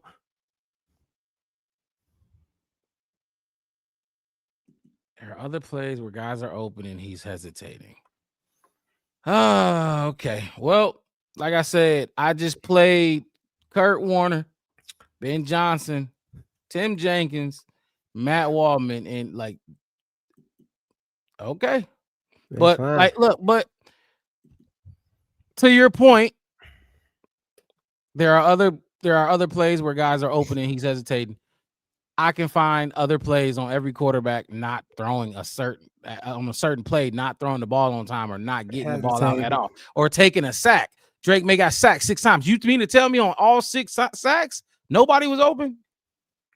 Like, what are we talking about, man? They like, weren't open the week there. Not the week before. Not the week out. It's people don't come on understand the game of football. I don't watch get it. Everybody else tape, man. I'm telling you, watch everybody else tape. And I'm telling you, ever since last season, I watched Bo Nix ball out the end of last season. He balled out. It was crazy. It was a lot of rollouts. He had the ball for 4 seconds a lot of the time, going downfield. If you go look at the thing, I think in the last 25 years, Bo Nix lead the NFL in the history of the NFL in like bombs. For all you Aaron Rodgers lovers, Bo Nix already leads the NFL history in just bombs. And he did that in 7 games at the end of last season. That's how small of a time you need to do the right thing. That's great dumb plays. So give me Caleb next year, the last 6 games, 7, 8 games, and he topple that shit, and then he in the record books. That's what I'm saying. Like, if you really want to sit here and just talk, have a what is it? The scientific method, man. Y'all all with the school, right? You remember the cardboard box thing for the science fair? We had hypothesis, and you had to have a neutral, and then you had to have, like, you know what I'm saying, a base and all this other kind of stuff. Like, y'all don't got no y'all base, y'all neutral, and y'all everything. It's just Caleb. But then y'all look at the other thing like, well, you know, Downey cleans white shirts really, really good, but it fades jeans and it tears up fucking this and that all the time. Yeah, well, you know, I didn't get, you know, Caleb detergent brand didn't get the stain on my white shirt. It faded a little bit, but it did, and that's all you care. He says, by the way, I love Caleb. I'm not a hater. I just want him to relax and let the rock go. Well, look, I want a D-line. And I want our team to be healthy. I want. You know, it's a lot of issues. Everybody play. I want everybody play their potential and they price tag. Let's just say it out there. A lot of issues with this team that we don't talk about, and all I see is the quarterback. Yeah. So, you know, but let's get this out the way, so we can start talking about the Cincinnati game and this injury report. This long ass injury report. You keep saying, and I hate it when you do it. After watching the tape from last week, as we move on to this week, how'd you characterize your game? Was it a good game for you? He does. Yeah, he does. It's crazy, right? Like I would say I made one bad, like a tall play in a situation where, you know, that's we couldn't afford that moment. My man, Marcus, we were in the game, and that's straight no chaser. Other than like that, a price tag. Saw well. Felt like I played well. Obviously had a couple of situations where, you know, I felt like I could have, you know, done a better job, like the getting out of bounds and saving a timeout, you know, to help us in that situation. It's always nice to have those timeouts and have as many as you want and can have in those situations. And then, you know, the two intentional groundings. One of them was third down, and we were going to punt regardless, and we got a boomer of a punter. So that wasn't, you know, too hurtful. But the one before half, just find a way to, you know, get it in the vicinity of Colston, and if not, us just being on the same page. Caleb, how much better do you think you can get on some of the procedural stuff? Procedural stuff, like getting the fuck say. EVE Online is a vast. Less time going by between plays when you're in those tight spots, getting everybody, making sure the other 10. At the end of the game, I'm sorry, like in the half stuff. Clock situations. Yeah. A lot of time running off between plays at the end of both halves in Baltimore. Also things like, you know, just being on top of everybody else. Pre-snap, making sure the other 10 guys are in the right spots. Yeah, that's a part of it. That's a part of this position, is making sure everybody either understands the situation, and if they don't, providing the urgency with my tempo, my energy, all those different things in those moments. If they aren't understanding the situation, that's a part of my position and my job. Yep, you're gonna get there when you learn the playbook. There, it's just the reps. I think I think we've done a good job over the time, that we've had so far. I think, last week was one of those weeks that weren't. And so, you chalk it up to that, and you find ways to, like I've said, man, you find solutions. And that's where we're at. We're in a great spot as a team. I know we lost his last game, and we were in positions to win or score touchdowns to get ahead early and things like that, and that didn't happen. And so like I said, we find solutions, and we're in a great spot as a team, as a locker room, coaching staff. We all, we still have that belief, that known factor of us going out there and winning these games. The interception you'd said after the game, bad throw, I think, right? Am I characterizing your thoughts correctly? Yep. Ben said bad read. Yep. Where are you at on that Wednesday? Yeah, been able to go back and watch it. At that time, obviously, right after the game, I didn't get a chance to look over the film. There was, I think it was Cal, was opening the flat, and I think that was a good rep for me to bank. Just being able to, kind of see ahead of, where I was, throwing, and didn't see the corner fall off. I thought he was trailing DJ, I believe. I thought he was trailing DJ, and I thought I just threw a bad ball, but the corner was there. I feel that I could still fit it in there, but in that situation, just understand it. Go get Cal the ball as fast as possible, and then let him go make a great play for us, 10 maybe plus yards. You've taken a lot fewer sacks this year, 12. I had to learn. I can ask you to compare the line from this year to last year, but what have you done personally to reduce that number, and how big of a focus was that for you? Yeah, it's extreme focus. I mean, I don't want to be one of those guys in year 6 where I'm one of the highest sacked ever in history and things like that. So it's just I got a great group in front of me, running backs and tight ends and all of that. They obviously help out in different situations to block DNs, block linebackers, block blitzes and things like that. And then I think it's just us all being on the same page, and I think that's part of it. And the other part is from my side is just being more comfortable and confident within the offense, been more comfortable with being able to deliver good ball and the guys snapping the eyes around, knowing where the guys are going to be. And I think that's something that's going to keep growing throughout my career, and just finding ways to not have sacks, especially on first and second down, is really important to in the NFL to keep drives alive. And I think that's something that I went back and looked at, something it's been on my conscious mind after taking 60-some sacks last year. And so, I think we got to keep going. I think we got to find ways, when they do send these blitzes and things like that to, exploit these teams. But I think we've done a good job, keeping me off the ground. How much do you know about? Caleb, what do you need to get more out of the red zone trips? Yeah, it just comes down to execution. Let them throw it 3 times. As a run game, as a pass game, and it comes down to details. Run game, staying on landmarks, hitting the holes, and finding those, even if it's not a gaping hole, getting those those dirty 4 yards, 3 yards, because that goes a long way. And then pass game is just being on the same page. And then like the one sack that I had down there, in the beginning of the game, it's just being able to either dirt it or find the back right there, peeked, didn't see him, and we were on the same page in that situation. That's didn't crazy. see him, and, felt 45, and I tried to, go make a play for us. But just being in those situations, finding check downs, being on the same page, being detailed, finding execution. How much do you know? I'm sorry. Use my legs? Yeah.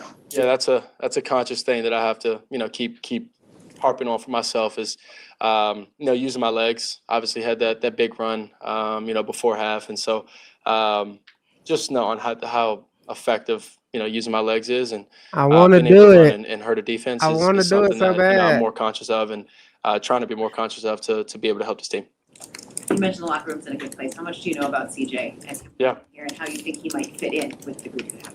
Yeah, I'm excited.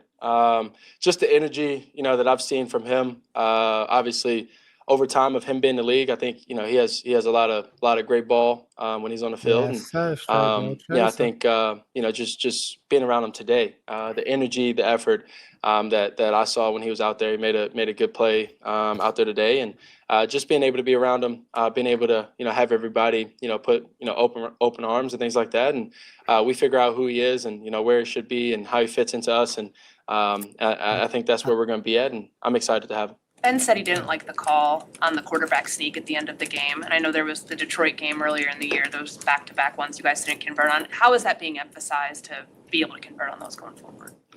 We don't. We don't already? We don't. How? We don't. We don't tush push. We don't quarterback sneak. It was more or less the situation. I think is why he didn't like the call. Just understanding. I believe we didn't have any timeouts at that point, so it's exactly. we didn't have any timeouts, so the clock was just going to keep running, and so probably want to pass in that situation. Just I think that's what he was getting at is if it's incomplete or anything like that, the clock will stop, and not having a big old pile with a bunch of people, and having taken precious time, because the most important thing in those situations is time, and so it's I think that's what he meant by that, and when we spoke about it in that situation. On penalties, Ben put it on veterans and leaders in the locker room to take care of that issue. What does that look like in your eyes behind the closed doors to make sure everyone's aligned on that same page? Yeah, I think it's us just focusing and not having the brain farts and things like that. Me emphasizing in the huddle, us making sure that when we break the huddle, everybody's on the same page, and then everybody just being confident in themselves and understanding that we know the play, we know what we need to do, we need to go execute, and so just sit in there and when the cadence is whenever the cadence is and whatever it is, when a lot of people blame those on off at the same page, and so it is up to us as players. Like I've said, the best teams, the Joe Tooney false start, are the player-led teams, and but so I'm like, okay, that's something Joe that we need to focus on. Something we need to fix as a team. He don't jump at all, so because they're happening in critical moments. Look at the replay, man. I watched it I twice. think that's something that affects us negatively, obviously, and so we got to fix that. We got to find a way to fix it, and that starts with us as players. Caleb, DJ, two more. Just like curiosity, have you noticed at all what Drake May's been doing in New England these past few weeks? Yeah, he stands out. Yeah, he's been playing. He's been playing well. Been able to the times that I've been able to watch them play, whether it's just me sitting at home and watching them and things like that. He's been playing on time. He believes in his guys, and they're playing efficient football, running the ball well, passing the ball well, and that's a good combo to have. And then having him go out there and make explosive plays, scramble plays, and things like that. Kudos to him and them over there. You can compliment. Boy, y'all crazy as hell if y'all think we y'all gotta get my quarterback down. How do you? This is it human motherfucker, nature to man. compare? No, I don't compare. You don't flinch. Different situations, and different coaches and different years, different development. We're different players, different playing styles, and all those different things. So you start trying to compare stats and stuff, and you lose sight of where you're at and what you're focused on and what you need to focus on and what you need to grow at. And so happy for all the guys in the draft class. But no comparison. Awesome. Go Bears. Hey, Vince Carter. Hey, listen, Vince Carter and Tracy McGrady they don't just play the same position. And then they both don't play in the same association, the NBA. They blood cousins. They first cousins, and their game styles is completely different.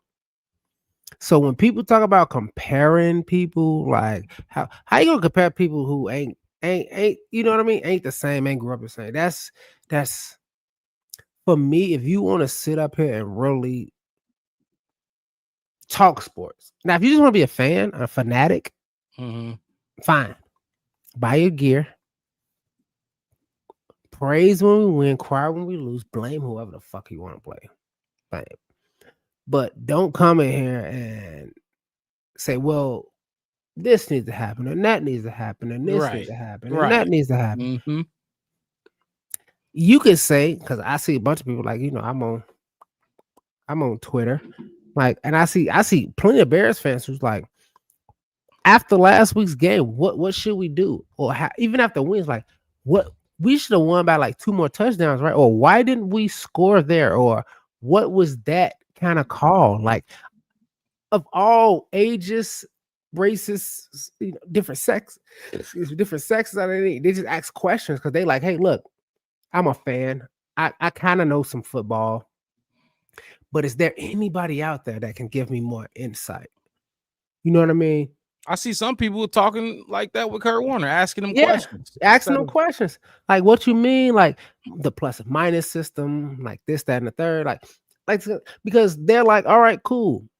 I don't want to be ignorant when I go out and say, like, hey, I'm just all right, cool. We just brought him up early. I brought him up early. Sure. Myles Garrett. I don't want to just crush my helmet on the sideline after having an amazing game. Like, oh, I'm so frustrated because I just did so good, and we getting our ass whooped by the 2-year starting quarterback Drake May. Well, you decided to stay in the Browns for a lot of fucking money. You could have took a lot. You could have took you could have took $40 million less. Yeah. And been a Bear, a Packer, a Viking, a Cowboy. You could have been a Patriot. You could have been. You see what I'm saying? So don't get mad when you're losing because you took the bag. Cam Newton said, "Oh, I'm taking a bag over team success," and I was like, "Good, Cam, good for you, bro." I'm not saying either is right or wrong, but don't have a hissy fit when your fans got paper bags over their heads and all this other kind of stuff. Blase, blase, blah. But yeah, hey, Marcus, straight no chaser. I think I'm gonna put that play like a pay tag on a list of Black Man Podcast apparel. I got a list going. I like play it. Like your pay tag. Well, it's a lot of Play people like that your ain't pay doing that. on every team and everywhere. Like it ain't just us. So I think that's Yeah. a hitter. Thank you for tagging that out. The Chicago Bears injury report. Damn, I already know what it is, but I'm gonna make my screen a little bigger, get out of this like produce mode, so I could just. It looked like hatefully nobody practiced. Like so, whatever they did at practice today, clearly Caleb was throwing to Jade Walker, Stephen Carlson, Durham Smythe. Well, I mean, yeah, Stephen Carlson, not that limited, but none of the receiver like Luther, DJ, Rome, OZ. This and look, this ain't like training camp, so the practices ain't the same. Right. But you have and look, I'm not faulting them for being injured because none of them are gonna lose their spot. Chemistry. You gotta build chemistry. You gotta build chemistry, and like this list is crazy. DeAndre Swift didn't practice. Dom Rob is gonna miss. Yeah, we know he's gonna miss some time, but yeah, that was quick and like I said, that was kickoff. Yeah, and again, like, don't you got? Well, I don't think Roshan played, but don't you got some other people to put Ruben Hippolyte out there? You already know you thin at D line. Why are you got your D lineman on the kick return or kickoff team? Like, why? And especially the last 3 weeks he had. Come on, man. He have like a sack and a half the last 3 games. 2 tackle for losses. Yeah, he been playing better. You know what I mean? Like hey, look, all I can say is whatever the broadcast network is, I done seen your last name on the screen more than once. And I don't think we got nobody else on our jerseys named Robert. He the only one. He the only one I seen. I can guarantee in the last 3 games I see his jersey up there 8 times. Yeah, we need him. We need him. We need Shamar because I guess from what I'm hearing, they like what Shamar been doing since they moved to the edge where he probably should have been. Yeah, he's small. But this injury report. Now, look, do I think DJ Moore, Rome, Dunze, OZ, and Luther? I don't know. He in concussion protocol. That's a little different. Yeah, he can't. He ain't coming back. They gon' once you go in concussion protocol, it's like mandatory life. You know what I mean? Like you mandatory no next game. Yeah, and they're not playing. They don't use him often anyway. So right. But them other 3 guys, I think they'll play. DJ Moore, Rome, and OZ. But like. And my whole thing to this is not wrong, but DJ was on the same list all last week. He was questionable, but more likely to play, and he ended up with 4 touches in 3 quarters or something like that. Yeah, they had 4 catches, 74 yards, I believe. I don't know. Like he had 4 touchdowns. I'm not DJ. I'm talking about DeAndre. Oh, Swift. He had 4 Oh carries. he got his 5th carry in the third quarter. In the third quarter, 5th carry in the third quarter. You know what I mean? Like, yeah, but you see, like people say he was injured, and I'm like, you playing, you suited up, you're fine. You suited up, and on that screen pass, he looked really fucking really He good. didn't look But hurt to me. My whole thing is this: is he can say I'm good, and trainers be like, yeah, we did our. And it don't feel right. His hips are not supposed. You know what I mean? Like, so why he playing then? You don't play. I don't do that. You either if you playing, you playing. Because at this point you hurting the team now because exactly, and he still outpaced Kyle Manunga. So but no, I'm not letting Ben Johnson off the hook. Ben Johnson that's my whole point. From the run game, and he shouldn't from the one game, and he shouldn't have. Probably off of like DJ. Like I'm good. He like, well, I'm concerned. I can't lose you for the rest of the season. Some yada yada blah blah blah whatever. You know what I mean? But that's what I'm saying. Could have just benched him. I mean, guess benched him, activated Roshan, but did not practice. Like, fucking, what's the other guy? The special teamer. We had a special teams out there all game. Homer Simpson. Put him out there. Something. He played. What he start 4 games or something? What was that? Not last year, but the year before that. Didn't he start like 4 games in the Justin Field era or something like that? Because we were just down every running back at some point.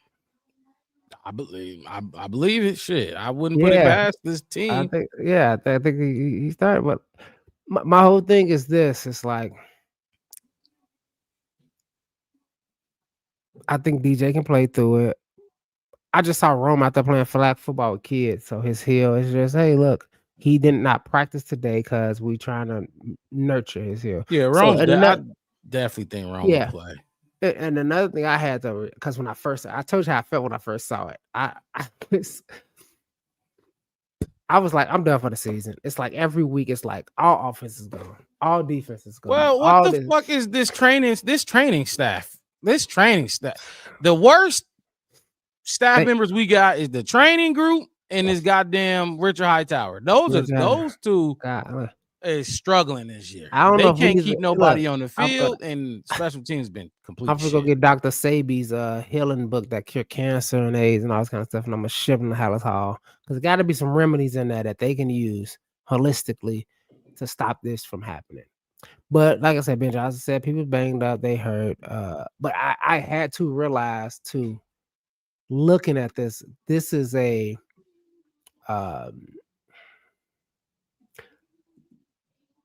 occupational requirement for the team. So this is like football's kind of equivalent of load management. Well, why he didn't practice? He dealing with a heel thing. We want him to play Sunday. And I get it, the chemistry thing you're saying, but at the same time, it's like we'll let it rest, like, manage it. Thursday, maybe Friday, we'll put him through a full set, see what he's saying, or how you feel that morning, and then that's how you go from did not practice.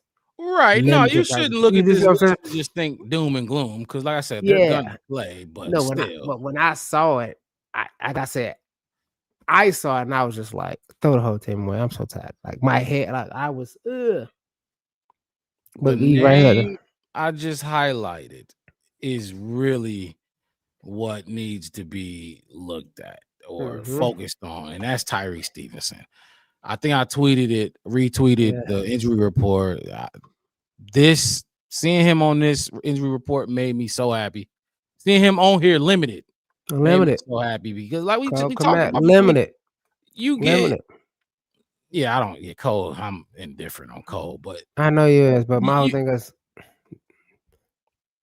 you get Tyreek back. You got him with Nahshon Wright again. And then you got CJ in that. He's gonna Super Bowl champion. I think he won a Super Bowl with the Eagles. I was reading about him. Like, oh damn, he was on the Eagles when they won the Super Bowl. I don't know he been cut. 2 or 3 times already this season. Yeah. But still, he's better than I'm sure he's gonna be better than what we had, which was Nick Of McLeod course. and every And goddamn other. I watched. If practice y'all squad. didn't, I watched his. You call his pressers locker room interview Yeah, or he whatever had it one. was. His Mhm. little interview. I watched the whole thing, and he's that dog. When I was watching, I was like, I was gonna tell you to watch it. You can watch it. I was gonna play it, but he a menace to society, kind of like Yeah, Tyreek. yeah. He's a yeah. dog. He's a Javon Wims and swinging on him a couple years ago with yeah. us. You know what I mean? Anthony He Miller like, got kicked out the game for trying to yeah, fight him when we played the yeah, same. yeah. Like, all right, cool. All right, now if we're gonna put you on that nickel, where Kyler go, and you're gonna do Kyler type things. Oh yeah, Send him blitz off that hard, edge. blitz hard, blitz flash, bit. You know, to get it. And like I said, if you look at his stats over the last 8 years, I mean, I think it was like interceptions. He had plenty of interceptions, plenty of forced fumbles, plenty of tackles over his career. His stats. He's a football player. Mm-hmm. I don't care about his attitude, how his name or whatever you want to go about. His attitude. He is a football player. And he can make a difference. And what I did notice was you can tell that he had that like you said that like that aggression dog. But he like, look, a lot of people wrote me off because of my aggression, my personality of it or whatever. But Dennis Allen, Ben Johnson, like they called, I talked to them. He played under Ben. I mean, he played under Dennis. Yeah, he played under Dennis. He was around Ben. I ain't gonna say under him. Right, he was in Detroit. Mm-hmm. Right, he was around Ben. He knows right there. Yeah. And a lot of his stuff is You remember how when that statement we made when Luther Burden got drafted, and he said, "I'll make all the people that passed me up pay," kind of thing. It had that this presser question. I don't know what you want to call it. I guess call it presser. That presser right there. He like, okay, cool. This is a team, and this is what I want a lot of people to think about when it comes to a lot of things like the shine, the light, all that glitter is not gold. If you find a spot or a place where you can shine, this is kind of like that, should have been Division I player, ends up at a Division II kind of college and just wreck shop. And now with NIL, it's like all these schools want to come to. Now you like, I will pay. You know what I mean? Look, we need them. We need them in the worst way right now. And he said we got them for free. We got them for free. We didn't trade for them. We didn't. And he said, and this is the best. This is the best. It's like they need me just as much as I need them. Because if they didn't call me, I would be on a couch playing Madden, pressing O on Xbox, pressing B, switching to my player, playing cover. That's the only football he'd be playing. Yeah. Like I said, you know what I mean? A couple times. Yeah, already this season. So I think the Titans cut him. Yeah, probably. Yeah. Hey, we need you just now. Go out there and look, like I said,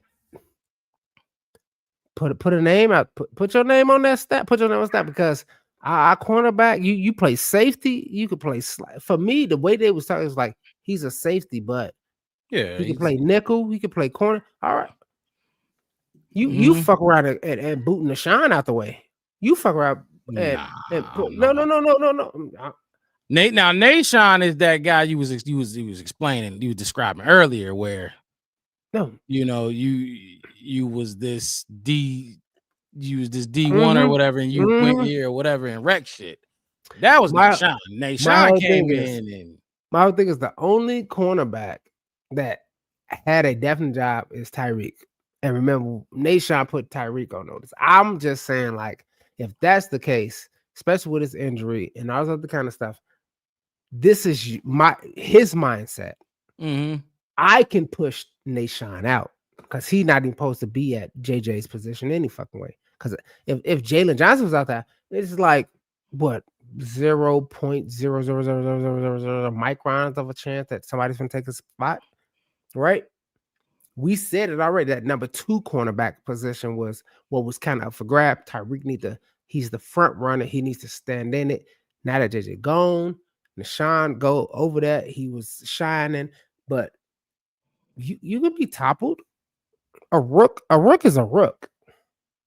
You can move 2 ways. I can come in, and, you know what I'm saying? I could be a bishop and catch you on an angle. And then come take your queen. Like, that's what I mean. Like, right. It's room. Like, if he come out and play and ball, that's what I'm saying. That's should be his mindset of course, coming out. You got a family to feed for sure. You got exactly. Don't come play out and dog, and because it's not like a guarantee. It's not like you're Tyson Bagent and we're just gonna give you $10 million to smile and take care of your family. You got a chance. You got a chance to do something and sit here and be in at the end of the season. Be like, all right, who coming back? He got a tall task, and this is a great opportunity. And this is a great opportunity for a needy team on 3. We'll talk about the rest of the. Like I said, we can talk about it. But my whole thing when I'm looking at it, and I told you about the next 3 games too. Winnable. Here's CJ Gardner Johnson. What's been the process Chauncey trying to find a landing spot here? I have not watched. Find a spot that's good for me. I'm good for them. Locker room fit and a great fit between me and the coach in the front office. That was really what it's all about. Not really nothing personal. Make sure I make the right decision and come in and help the right organization. What makes this good for you? Coach DA gave me a chance when I was a rookie, 2019. And I played with Coach Ben in Detroit, went to the NFC Championship. So talking to them too on the phone and hearing how much they care about me, I understand as a player that they're here for me. So this is right that spot for me. Is it important to you to come to a place that needs someone like you right now? It's not more so needs, more so coming to a place where I'm comfortable with the culture. I like that answer. His team was already good before me. They won with 4 straight, 5 straight. A loss doesn't deteriorate his team who they are. They're good. I'm just coming in to add extra fire, extra skills. Yeah. I'm happy to be here. Appreciate Coach Al and DA. Have you played for DA before? How quickly can you get up to speed to be ready to go? I'll see you Sunday. Johnson says if he's ready, you're already saying no, you'll be good to go. I'm just doing what Coach is telling me to do so I can be ready Sunday. Hopefully they give me a chance Sunday. They give me an opportunity to come in the building, so I'll just be ready on Sunday when it's time. He's starting Sunday. They're coming. 40. They're coming. They're coming. Yeah. I know Hey, yeah, you come to this defense, you got to do your up downs for sure. Feel like a comfortable spot for you. We won a lot of ball together in New Orleans, and the model was the same. Cared for me as a player, as a person. And at the time when I was younger, the message was always the same. So I think coming here, him understanding what I can do, and coming to a locker room as veteran presence, I can adapt easier and understand that if I need help, I can just go ask. And I think that's the biggest thing he taught me. First 3 years is if you need help, ask questions, ask the guys around you, go to your teammates, and shout out to KB, Briss. Right. Grady. Yeah, there you go. There Caleb you walked go. up to me. So guys like that just back up. Caleb, what he's saying. It's a great offensive- locker room. And guys offensive really guy, help me win. Yeah. With the Bears from a few years back with Javon Wims and Anthony Miller, is that passing through your head thinking back about He those was out there guys? fighting. No. What'd you say to Anthony Miller that day? Made him mad. It was 3 years ago, 4 years ago. I don't know. Yeah, nah, it was 5 years ago. years. Like 5 years ago. He said, I don't fucking know. Gave me a I great don't know. opportunity. Appreciate the front office and the coaches. They ain't here today. It just didn't pan out. It is what it is. Nothing bad. I appreciate for it really going there and having a chance to help another young team. But like I said, organization want to go the opposite way. Nothing bad. Just like I said, appreciate the opportunity. They did nothing wrong to me, and I did nothing wrong there. It's just For sure. not a fit. Just gotta make sure we do everything right to make sure it's a fit here and we win games. What's it been like for you the last month trying to find your next landing spot? Actually, it's been pretty relaxed and chill. Got time to think to myself and understand who I am as a player and what I can do in this league. Actually leading the league and picks and stuff like that is more than just that. It's about being a great teammate and doing things in the community and in the locker room to help the guys adapt and be around you more. Do you look at yourself as like an instigator on the field? Are you trying to get in the opponent's head? How do you look at that? Head scratch. Instigating nothing on the field, but if you take it that way, I mean, just being a fiery player and ready to compete and win. CJ, what do you like about playing in the slot? Really, that's how I started my career. Give me a chance to get close to the ball, make plays, and make it easy on the guys in the back end when I'm close to the ball. Coach DA and Coach Ben know what I can do. Like I said, Coach DA drafted me, so the scheme is actually molded me to who I am today. So I'm appreciative of it. Is it like, I mean, you've been playing safety for the last couple of years. Like, what is the transition like in going from that to be playing back in nickel? Probably not making the call. Probably gotta listen to it and take it in and go execute. So I think probably execute at a high level right now is for me, and seeing what's in front of me so I can play fast. That's all.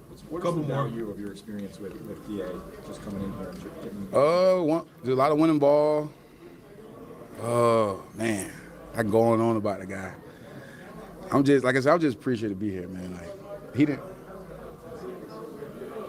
A lot of opportunities have came, but this probably was the best one for me. At this point in your career, how important is playing time? Like knowing that I just want to help win. Yeah. I won the Super Bowl last year. Sometimes it's not about being the star or the team. Sometimes it's about being the guy to get the things done the right way and helping guys get things done the right way. And being on the Super Bowl team last year, you can see how guys go about things and being able to adapt and adjust to your game and really just teach and be a student of the game as the game goes on. Why do you say this is your best opportunity? First start. Last one. How do you respond to the accusations of the locker room issues in Houston? And how do you disprove them maybe while you're here? I don't got to say nothing. As long as I stay in the building, do what I need to do, I don't probably got to answer none of those questions. I think being in the building with a good team is going to answer itself. I get it. I get the history behind and everything, but like everybody I've heard talk about him, like assuming the worst for some reason. Like they assuming he gonna come in and I don't know, be a menace to the locker room for some reason. I don't know, but I get it. But come on, man, give him a chance before you know. It's not even that. Ben Johnson ain't even getting people chances who ain't like my whole thing is if he's anything of that nature, hey, he'll be released quick. Ben Johnson said it. He said he trusts the locker room. He's fine. The locker room is strong enough that they're gonna support him in every way, shape, and form he needs him. How he gonna be? And if you watch him, he like. I mean, I hate to use this kind of term for African American male, but he reformed. He knows what it is. He knows his talent level. He's been on championship teams. He's done stupid shit. You can tell he knows this is his last chance. Yeah, like even if it's not his last chance, it's probably his best chance. Yeah, no, this is probably his last chance. Probably his last chance. Yeah, twice. I mean, he got cut twice. But that's fine. That's fine. Those. But he young. He 28. That's what I'm saying. Like, that's what I'm saying. Like, I doubt. Like, you know what I mean. Like, he ain't gonna. And that's why I don't want to say last chance. That's why I say best chance. He might get a. The NFL be dirty. They'll get yeah. No. I'm not saying you're wrong. I'm just saying like with a skill, just like hey, straight no shooter said. I'm gonna call you Marcus Mystic no more. I'm gonna call you straight no shooter said. Hey, CJ can ball. He probably want to. Yeah, he can ball. The thing is, you know, like you said, Mark, when you get a dog or you get somebody that's kind of edgy, I have a problem with the same dude because he played for the Texans too. The dude that played for the Texans that damn near killed fucking Trevor Lawrence. Al Shahir, what's his name? Oh, yeah. What about him? What he do?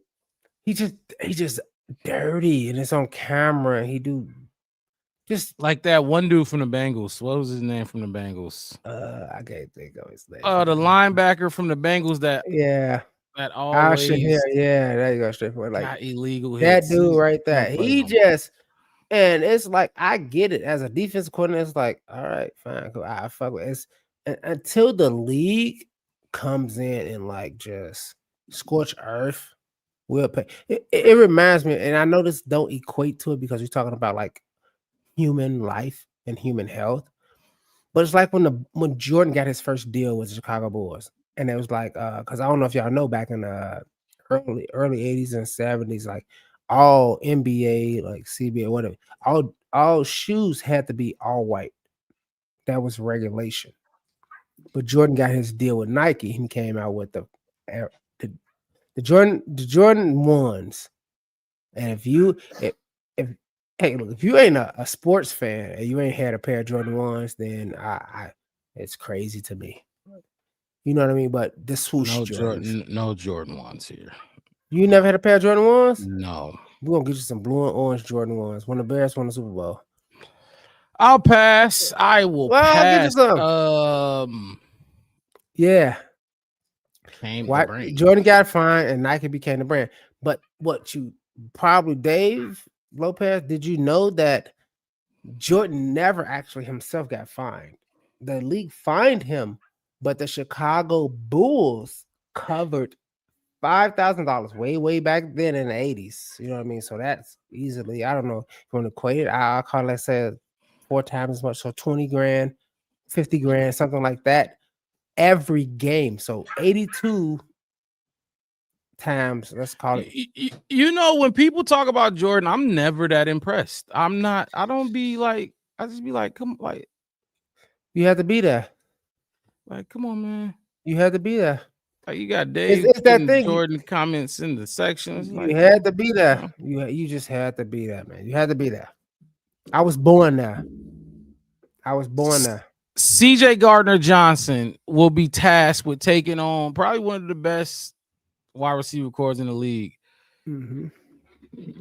Jamar Chase had 23 targets. 23 targets. Oh my God. Every Bears receiver would love to have 23 targets. 23 targets, and he caught 16 of them for 161 yards and 1 touchdown. 16, 20. What happened to the other 7? Oh, yeah, he was. Yeah, what happened with the other 7? I don't know. I didn't watch the game. I didn't watch the game either. But my whole thing is, when I want Bears fans to hear exactly what you said. 23 targets, 16 catches, 100 yards. Is anybody? The reason I said that is anybody asking about the 7 targets that he didn't catch and why he didn't catch them. Like you said, maybe overthrown, underthrown, batted down. Yeah, you know what I'm saying? All of that. So when we talk about our team and what happens to them, it's like, okay, well, you see what I'm saying? But 16, if you catch 16, I don't care if you drop 10. That 16 is a lot of catches. That's a lot. Like, that's a lot of fucking that's catches. 26 targets, though. That's crazy. Yeah, so that's I could sit here right now and I could do the math on the average of us is what, about 8 or 9, and then drop it down, and it's probably going to be 7, 16, 7.5, 4, so that's 2. So our players are allowed to drop like 1.75 catches to equate that. I mean, if you like, okay, so if you only have 5 catches, and you're allowed to drop 1 7 times, like you don't get, most receivers aren't getting that much value. Right. I mean, as a receiver, you get limited opportunity, so you got to make the most of your opportunity. Now, your quarterback just missing you, then it is. But that's why drops is a stat. They don't. I can't see the drops in this. Okay. What I'm looking at. No. My whole thing is like I get all of that. My whole thing is the difference is drop, overthrow, good defense. That's the 3 things that I said. Right. That's just not like we've seen like good receivers wide open, and they beat coverage. They turn, they look, the ball come in. Marvin Harrison Jr., right? Look at the ball, hit their hands, and they too busy turning. Debo Samuel, seen him do that this season. I can JNS and what's Jackson and but I can't say Smith and Jigba. Jackson Smith and Jigba. Like, I seen twice just to see. He's over having 8 a hell weeks, of a season, but he's still having a hell of a season. My whole thing is, I hate when it's like well, he should have caught that one. But if you watch the difficulties of this catch versus this catch, like I wish we had. Remember, I said this in the off season when I was talking about like how can we get more content, more access to videos, like all 22s, like so we can break it down for the people that watch us, so we can all kind of see. We can suggest like, hey, go listen to Kurt Warner or what's his name, Jenkins and Chase Daniels and Dan Orlovsky, whoever, Tom Brady, go listen to all those kind of people. But who gonna do their homework, right? Yeah. But if we can sit here and we can put up a video and we can sit here 2 days before, we can go through a couple the most scrutinized plays of the week. We could do. I wish we had those kind of credentials, kind of thing. We talked about that too. Yeah, the NFL Plus got it. You could, yeah. You can look like it's out there. We can do it. We can do it. It's just us, and it's all our fucking 500 plus subscribers and fans, and plus that, because I know the numbers we hit on a weekly basis. My whole thing is this: just go watch that. It happens. Right. Yeah. But my point is, see, Jamar, that what they're doing and what we about to face this weekend. Right. CJ Gardner-Johnson, Tyreek, hopefully. Because look, if Tyreek don't play, man. I mean, I seen somebody put out a poll. I'll send it to you of how good we talked about it when I read the article. I was like, that was crazy. Jalen Jones played. How good Jalen Jones played. 33. Yeah. How good he played. Like statistically, how good he played. Did he play good? I said statistically or ratingly. Yeah. I know you. Eye test wise, like I don't know. I didn't see shit. I don't know. All I know is whoever guarded Zay Flowers couldn't. Yeah. That was Nick. I don't know. That was Nick all day. But my whole thing is this. Just spread it. Go across. You got when you talk about Roma DJ, you have 64 1 and 2 wide receivers. Go look at all this. Like you just said, you're gonna have to go look at what you say, 23 catches by targets. Like that's one. You finna go look at 700 targets every week, basically. You see what I'm saying? Ain't no Bears fans, and we not finna do that. We finna go listen, like you said, we finna go listen to the loudest, the most paid, the most predominant, and say, oh yeah, that's it. We're gonna go listen to Carm and Johns and Sylvie. Oh, they're Chicago reporters. They're supposed to have our favorite. Hey, I remember when you said, I don't know why you like Colin Cowherd. I said, I just like the entertainment of his show. Yeah, he be capping. I like his entertainment of his show. Because I hate all he do is spit in the mic. For the last 7 years, like he dogged the Bears. But I like the show, the structure of the show, how the show go. I like J Mac dumbass. Like, he make me laugh. It's like South Park meets King of the Hill for me. It's entertaining to me. That's why I like it. But he saw Caleb Williams in 1 year and he moved from LA to Chicago. And he didn't do it for his wife. So my question to you is this: do you? Because I'm trying to like match these cornerbacks up with these wide receivers. Because I ain't even talking about T. Higgins. That's why we need Tyreek. Joe Flacco is force feeding them the ball. Like he's not trying to just. Let's say I don't know who the third guy is, but let's say it's Luther Burton. He's not trying to get Luther Burton the ball.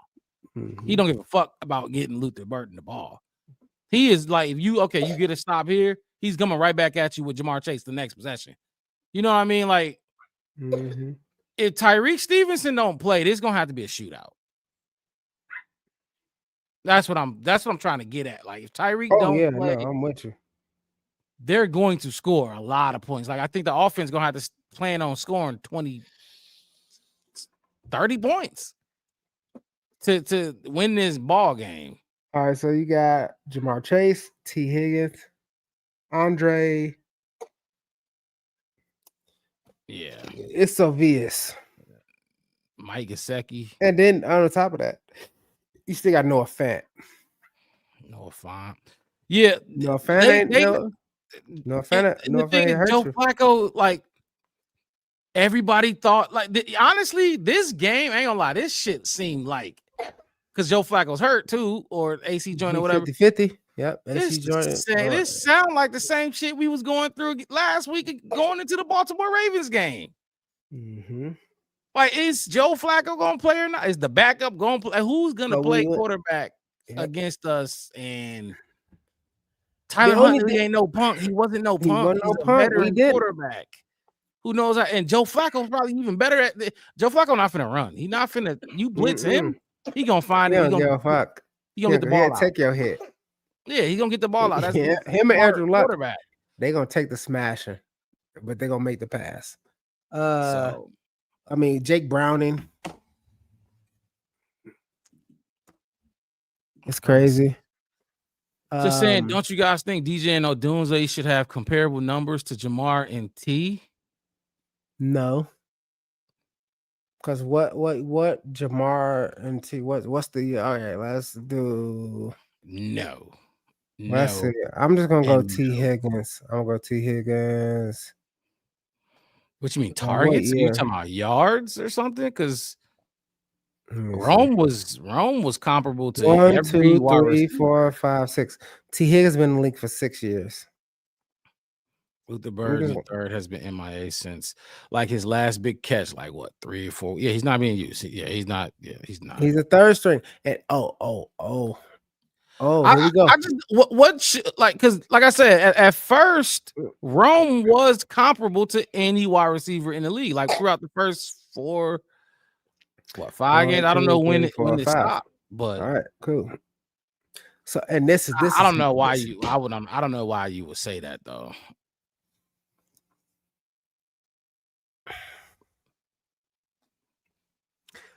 The thing about it is this, and this give me great pride to say it's like when we had the legendary, probably soon to be Hall of Famer in the next whenever he's eligible. Won't say first ballot, but he will make the Hall of Fame. Keenan Allen, right? Should have kept him. Should have re-signed his ass. That would have pushed Luther to. Luther didn't need to be drafted. Luther didn't need to be drafted. Yeah, that's what I'm saying. You know what I'm saying? Right. All right. Cool. But remember when I argued all last year and it was like, well, Rome Odunze ain't doing what Neighbors is doing. Mm-hmm. Luther Burden is a third wide receiver. Keenan Allen had the most targets. DJ had the most, I mean, let's just call it switch army knife. He was a switch army knife last year, but Rome still got his catches when he could. And Caleb, that's his dog. They draft mates, right? Mm-hmm. He had a lot of targets. He had a lot, and he still ended up with like, and that's what, remember what I was saying? I was like, you go get last season. I said, you go get your actual third wide receiver and put them up against Rome Odunze, stat-wise, talent-wise, and where they should be. And it's not that. Now, you're right. Could have kept Keenan Allen. Yeah, and my whole thing is, could you imagine, like you just said, when they had to have a Luther, we could have just jumped up and just reached and got Scatterboard and nobody would have broke his ankle. We could have took Scatterboard with Ozzy, Shamar, or Luther. That's how drastic it could have. You see what I'm saying? And we could have went that route, but I beg to differ. So when you say what's up with Luther, you need to understand how Ben Johnson runs. Ben Johnson runs by seniority and responsibility. He also saying Bengals have been missing their QB1 where we haven't where we haven't, and Ja and T are pulling big time numbers though. Well, first of all, Jake Browning wasn't giving him the ball. Joe Flacco is. He's definitely giving him the ball. Right. You got to remember that they have been together doing that, running Zach Taylor's system and scheme for how fucking long? 5 years plus. They are 6-7 games into Ben Johnson's scheme. Everybody is still learning. I just looked it up, both of them 5, 6. I think it ain't that. T. Higgins' 6th season with the Bengals. This is Jamar Chase's 5th season with the Bengals. And my whole thing is this: when Browning was out there, Browning was doing what, 3 picks a game, damn near 4. Yeah, he was horrible. And, right. I mean, you gotta remember, Dave, their record, they win 2 or 3 games. Like, they're not winning games for real with whatever. Right. Numbers. And you gotta remember, Joe Flacco won a Super Bowl with the Ravens. Lamar Jackson did. He's a veteran quarterback. I'm just saying, can I speak truth, right? No, I'm saying because they're not apples to apples. You can't compare what the Bears got going on. Hey, what the Bengals got going on. What did Matt Wallman say? That's oranges to apricots. Oh yeah, grapes and we said grapes and apricots or something like that. Grapes and apricots, dog. It's totally different. And think about this. This is not the first time somebody called Joe Flacco off the couch and he played good. Nope. Browns was the first to do it. Browns, he started this shit with the Browns. And they traded him. I can't believe they traded him in the division. But in the division. And it's like, look, Joe gonna give you some fire. Joe gonna keep you fire. Joe got enough to keep it. What'd he say? I'm not saying, I'm just saying, LOL. What is Bear Truth and said? What you mean, Dave? Just say what you mean. Yeah, look, trust me, it will get going. It's gonna get, because for all that talk about them numbers, what did we just say? The Bears lead the league in explosive plays. They got all, you want them numbers, or you want to lead the league in explosive? You want them numbers and they 2-win record, whatever they got, or you want the explosive plays and the 4 wins, and we about to play them. Like I said, Jay Dez won the NFC Championship, and he can't even play this season. Bo Nix, Drake May, they have good weeks, and like you said, Mark, win it all. Yeah, the Bears got to focus. The Bears got to stop looking at Drake May. Stop looking at McVay got rid of golf because he got to a Super Bowl and couldn't win it. What was it? Jimmy Garoppolo got to a Super Bowl with the Niners and couldn't win it, and was it Colin Kaepernick NFC Final Super Bowl? I believe so. You saw Cam Newton. He went to a Super Bowl MVP, Superman. Yeah. Now he wearing feathers in his hat with him and Peggy talking on the podcast. So my whole thing is, would you guys trade Ja and T. Higgins for DJ and Rome? I'm not answering that. You can answer it though. Hell fucking no. I just said they're on their 5th and 6th year. Rome's youth alone gives me a best deal. How about this? Ja and T have the same numbers with Caleb throwing to them? Would Ja and T have the same numbers with Caleb throwing to them? You know what? Similar. Because I would put Caleb not as experienced as kind of Joe Flacco is, but not as trash as Jake Browning is. So I'll put him like right in the middle. Yeah, you making that trade in a heartbeat, and then you getting nothing else. You won't have nothing else. You're gonna have to go trade for a Joe Flacco if Caleb goes down. Or like, you know what I mean? Like if something bad happens, you're done. Hey, did they pay Trey yet? Well, DJ Moore and he said I'm making that trade now. DJ Moore and Higgins got about the same yards. He just got more touchdowns. But How Doesn't much this money? give some pause to thinking about is Caleb the guy? Then no, like What I does said, the guy mean? What does that mean? Does that mean that he has when a phallus? Like, what do you mean, the guy? when Joe when Flacco's the guy. Joe Flacco has been the guy. when they work and get this system down, they'll be fine.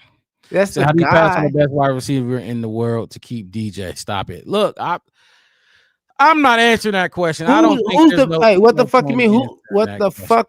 I want. Who's the best wide receiver in the world? He's talking Jamar Chase. He's not, and I hate to say it. Franchise. You mean? It means franchise. Yeah. The conversation is Yeah, not. because what's the Steelers Super Bowl 2-time Super Bowl champion quarterback? I think Big Ben. Big Ben. Big Ben ain't wasn't nothing special about Big Ben. He was just big. Ben was nice with it. He was nice with it. I don't think I don't. You see what I'm saying? But it took time. It took pace. He had a defensive head coach. He worked with it. He. You see what I'm saying? It's just come on, man. Franchise quarterback means, can you get us to where we need to go? I mean, they're 3-5. Like I keep saying, why do you want for all the yards and whatever they doing over there? They're 3-5. So I don't. How many yards did Joe Burrow stole last season, Mark? Would you tell him? Oh, shit ton. Yeah. His touchdown to interception ratio was crazy too. Yeah, Big Ben was nice. Yeah, he was Big Ben. Big Ben was nice. But yeah, let's get to these tweets and then we can wrap this thing up. What you mean tweets of the week? Y'all can keep having that conversation. I just don't think it's a good conversation to have, honestly. Like, what are we talking about? Oh shit, I'm muted. Big Ben was instant success. Yeah, he won. Nah. He won a Super Bowl as a rookie. Ben was nice. Ben was nice. Now let me rephrase what I'm saying. Let me say what I'm saying again. So Big Ben was instant success. Tom Brady did. Tom Brady came. He walked into a Super Bowl. It was his rookie year, but he walked in behind Eric Bledsoe. Drew Bledsoe. This is Drew Bledsoe. Eric Bledsoe, a basketball player. Damn. Drew Bledsoe. Right? Mm-hmm. At the end of it, and he went off and won 7. Yeah, Ben was nice. Ben was nice. Ben was good. Ben was nice. Yeah. But to say that Ben was an instant success is like he was. Foolery. He was good right away. He came in. He came in, but he knew what. Okay, so I need to look more into Big Ben because what I'm thinking of, what I've seen from Big Ben, I'll look more into it before I even go too much to Big Ben himself. Yeah. No, he was tough. He was tough. I didn't say he wasn't. He was tough. also I didn't with say he was good. Mike Tomlin, and come on, man. Like, Sane Antonio Brown. Sane Antonio Brown. Cool, calm, and like the kid. Like, I mean, he had Emmanuel Sanders, Antonio Brown. Emmanuel Sanders. Who's the third guy? They call themselves Young Money, New Money, or something like that. I don't know. Was it? It wasn't Randall L.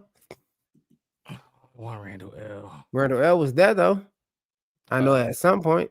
Ben is a first ballot Hall of Famer and never had a losing record. Okay, all right. Let me pull up the tweets. So did Mike Tomlin. The tweet. Who came first, the chicken or the egg? We're gonna see. But hey, Dave Lopez, don't get me wrong. Like, I don't have enough. Hines Ward. There you go. Hines Ward. No, it was another dude. He was younger than Hines Ward. Hines Ward was the OG. It was 3. Was it Martavis? No, it wasn't Martavis Bryant. I don't know. Was it Santana Moss? Santana Moss. Santana Moss. Yep, Santana Moss. Yeah. Let's see what we got. These tweets I only got 3 of them, but they dumb as fuck. I had more, but I'm only. I'm gonna find out about that Ben. I don't know that much deep into Ben Roethlisberger. I'm gonna put it in because it's something I'm curious about now that you brought it up to my attention. I want to see.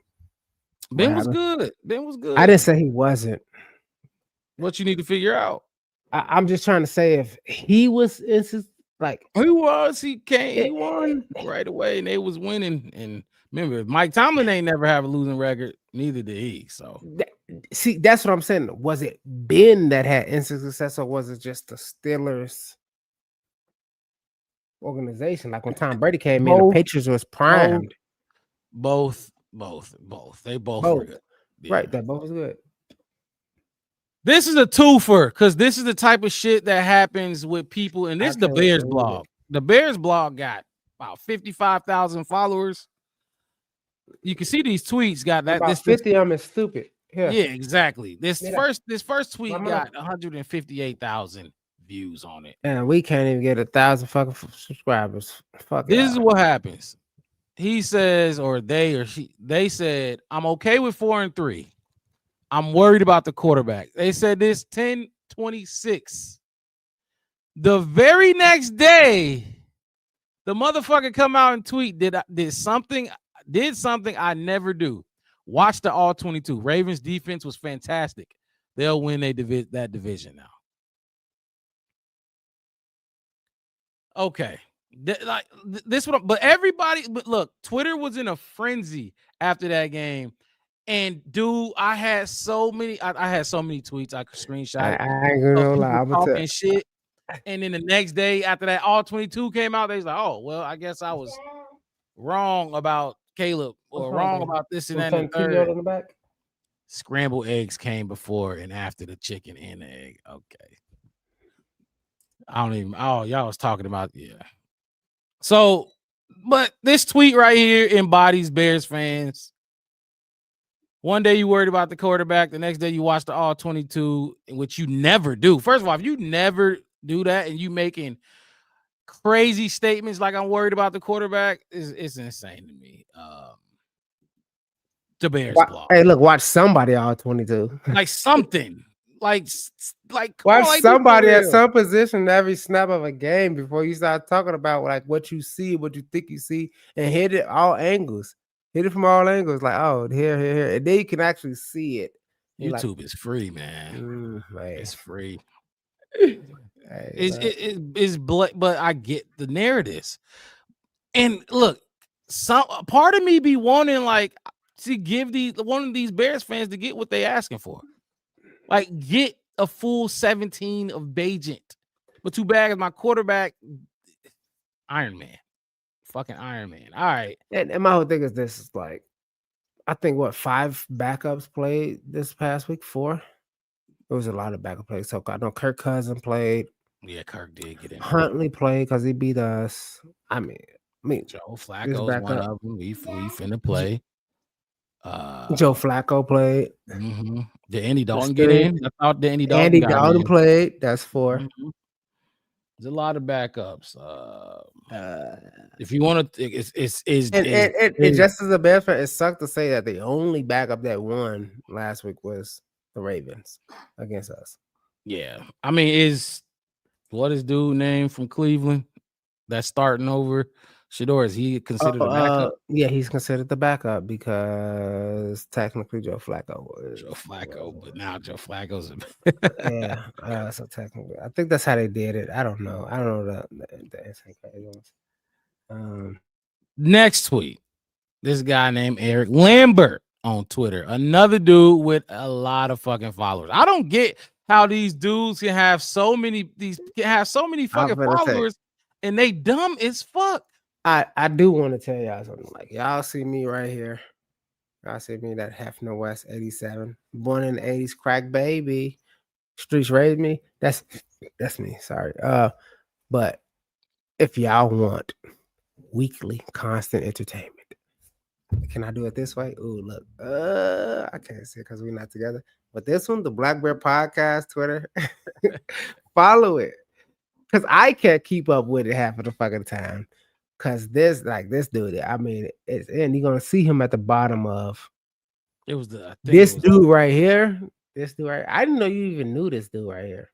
I just seen it. I don't know who the fuck I bypassed the fuck out this guy. I'm like, how the fuck he got so many followers? I started like last season. I followed because I was just on you talk about the Bears. I want to see what you got to talk about, kind of thing.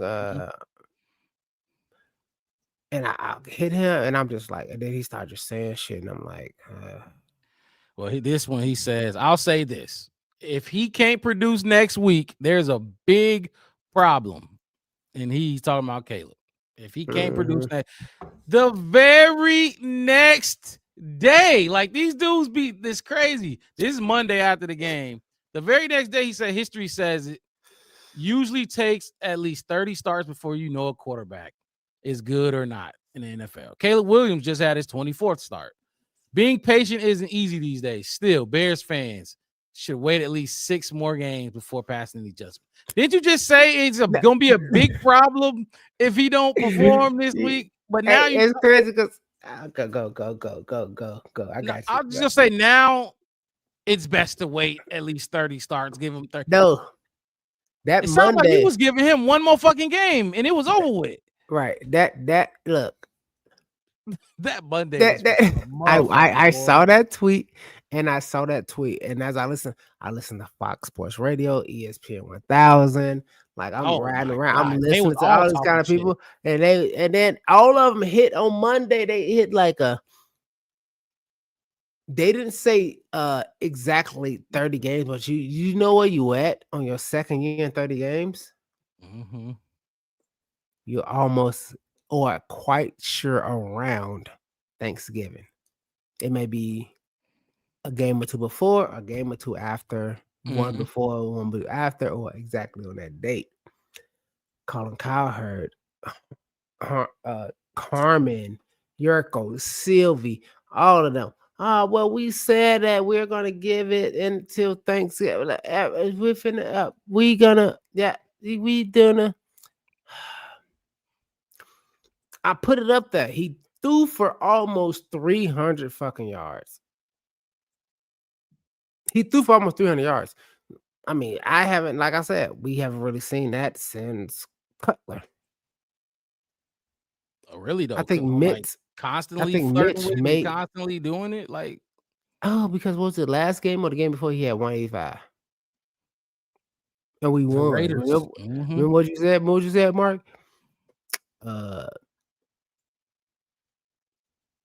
But he won at 185. I remember Jared Goff with the Lions. He had 12 attempts for 12 completions for like 198, I think. But that game, he was 100%. He was 100%, but they blew the team out. It was like 56 to whatever it was. Because, Dave Montgomery and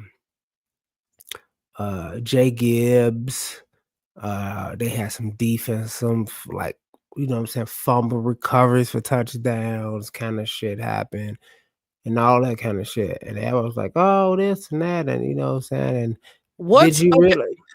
You see what I'm saying? What's not elite? Because whatever the fuck you want to say, respectfully, that wasn't a legit 285, and I'm a Caleb fan. What does that mean?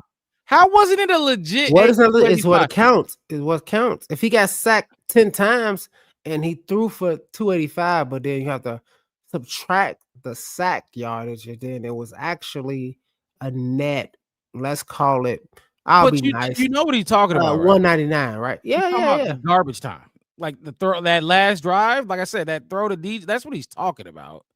That throw to DJ. All right, okay, so that was less than that was 35 yards. 35 yards. It was in garbage time. Okay, so he threw for 250. Fuck. Okay, so you can't count garbage time, quote unquote, garbage time. 250. But can we count passes? What about the Zacchaeus drop that he dropped a couple weeks ago that would have been a 90-yard touchdown? Can we count drops then and just give it to him? Oh man, wait. We're supposed to have 6 touchdowns because my man caught a touchdown in his zone, and then the flag got took away. That didn't have nothing to do with him. You see, this is what Caleb got to deal with. It's garbage time. But what about a touchdown and it get called back? That don't. And on top of that, all right, how about this? What if they're winning, right? And they run on first, they run on second, and then I'm finna feed into it, and I'm Drake May, and I play action, I throw for 35 yards in the fourth quarter, garbage time. I'm up 2 scores anyway, right? I'm just trying to get it under the 2-minute warning, but I throw for that 35-yard catch. You see what I'm saying? And we go out of bounds. Does that 35 yards not count? I know what will. If Caleb would have got sacked in garbage time, how much you want to bet that motherfucking that sack count? That's what I'm saying. Just we would have been in here talking about he got sacked 7 times and 4 of them was on the last drive of the game. And he down 3 scores, 2 touchdowns and a field goal. Like, stop it. That's what I call. Also, swing passes to Swift. They was yak. So counts. Whoa. So that Caleb counts. can't get screen passes? How many screen passes did Goff throw or shuffle passes that Mahomes shuffle out Ben to Johnson's Kelsey? is about yak. I'm not talking about Ben Johnson, Mark. I'm just saying Travis Kelsey. Right, but Pat Mahomes shuffle pass 4 yards, the 2 offense yards, is based 3. off yak. So if you don't want this team to get yak, that's what Ben Johnson wants to do. You crazy. Ben Johnson says this whole offense is about yak. Oh, that's why. Mark, I'm done with this. All right, Mark, you can defend it. I'm going to compare. So when Pat Mahomes shuffle pass, Aaron Rodgers shuffle pass for 5, right? The catch was 4 yards, right? And Travis Kelsey turns and goes 27 yards up the field. That's a 27-yard completion for Patrick Mahomes. Derek Goff. But we not them. You got mad. No. But you got mad when he didn't hit the flat, right? So if I'm Caleb and I'm like, oh man, whatever the fuck I want, said that yak don't count. I'm not gonna throw it into the flats because that's technically only 4 yards of airtime. So they should have been happy. What you saying is they should have been happy about the interception he threw to Rome instead of checking it down for the 5 yards. He would have had to catch and run for 5 yards. Right, he would have caught it for 3, and then if he got 10, that would have been 15 yards to Caleb. Caleb only get 5 of those yards. It's not my fault. That's not how it's calculated. But then go and subtract that shit from every other quarterback. That's what I keep saying, Mark, about grace and equality. If that's what you want to fucking do, fine. Let's just base every pass on airtime. I know he's going to be fine. No, they are not moving. Okay, if you would have told me that when they get in the red zone, they not, I'd absolutely. But between the 20s, are you serious? They're just not finishing.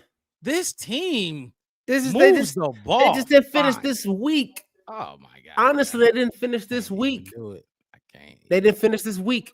When we got down the last 2 times, we had Monangai. Ben don't trust Monangai because he's a rookie.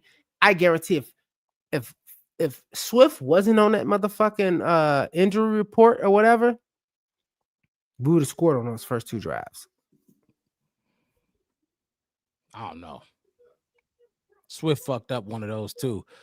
He can't. I mean, they have to score in the red zone. I think I heard the number. We're 5-16 over our last 4 games in the red zone. We got to score in the red zone.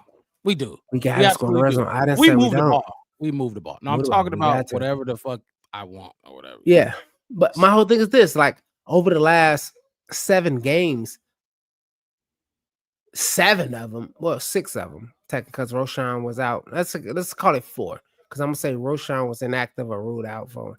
But we was in the red zone. We were like, just give it to Roshan.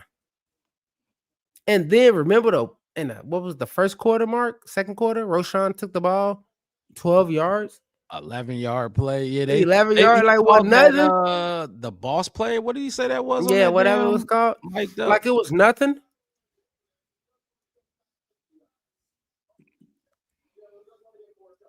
They're hovering around 200 passing yards per game. We all know that ain't it.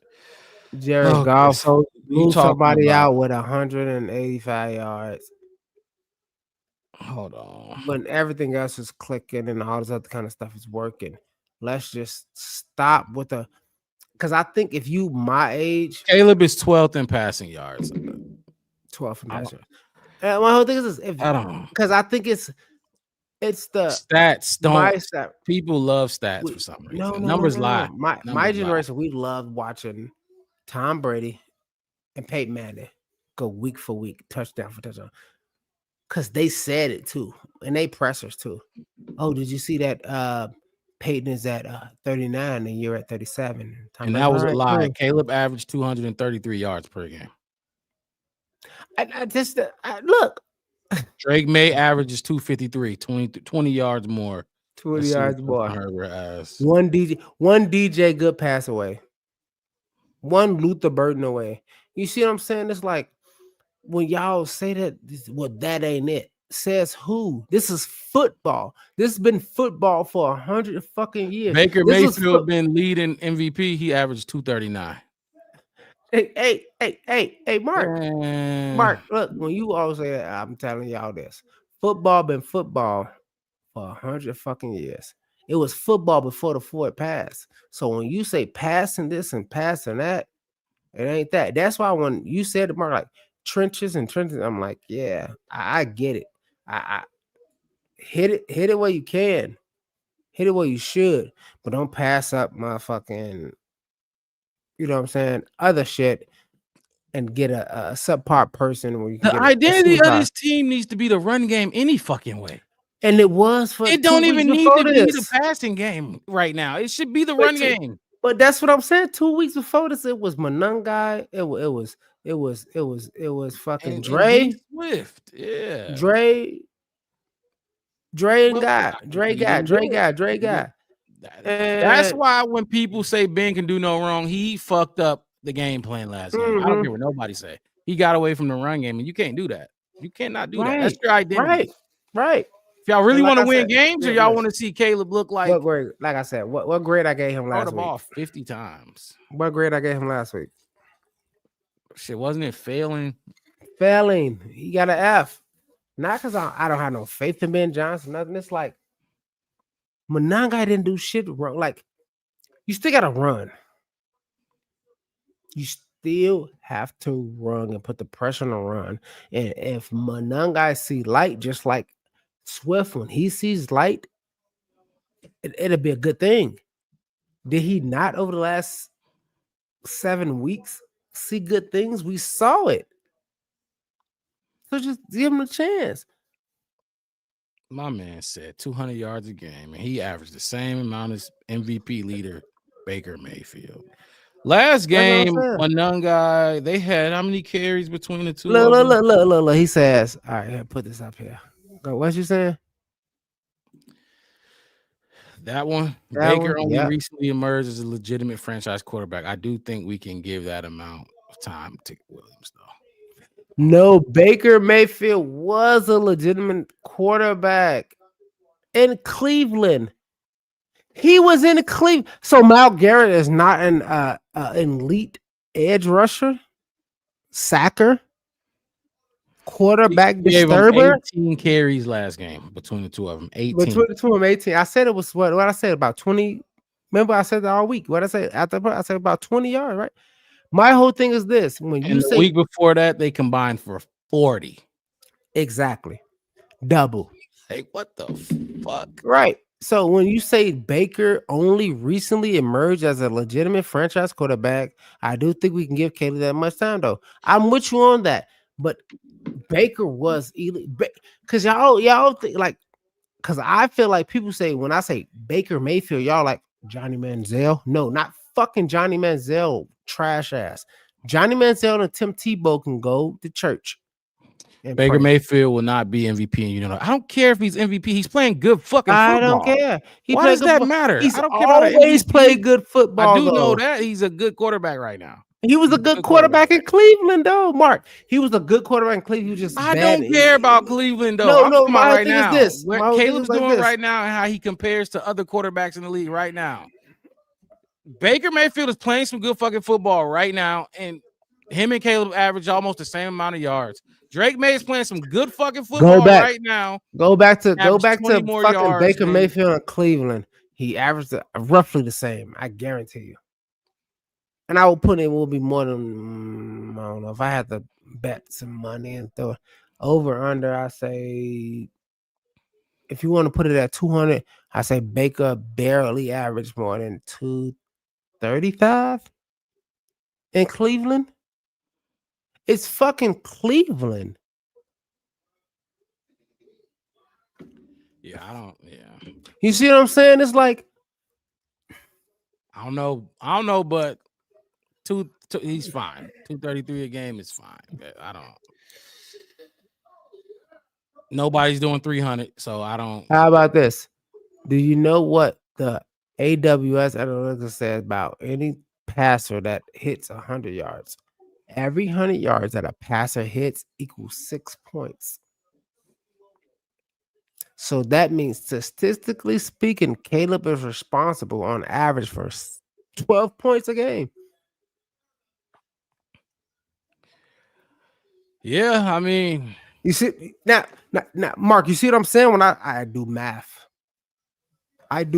dudes. I do math. I do said math. leading in MVP. Is he not? You acting like what I said isn't a fact. What I said is a fact. Go look at the Vegas. He is leading the MVP. Like, he is leading MVP voting. I never said he was going to be MVP. No. You said that. You brought that up. Because I'm done with that conversation though, because it's pointless.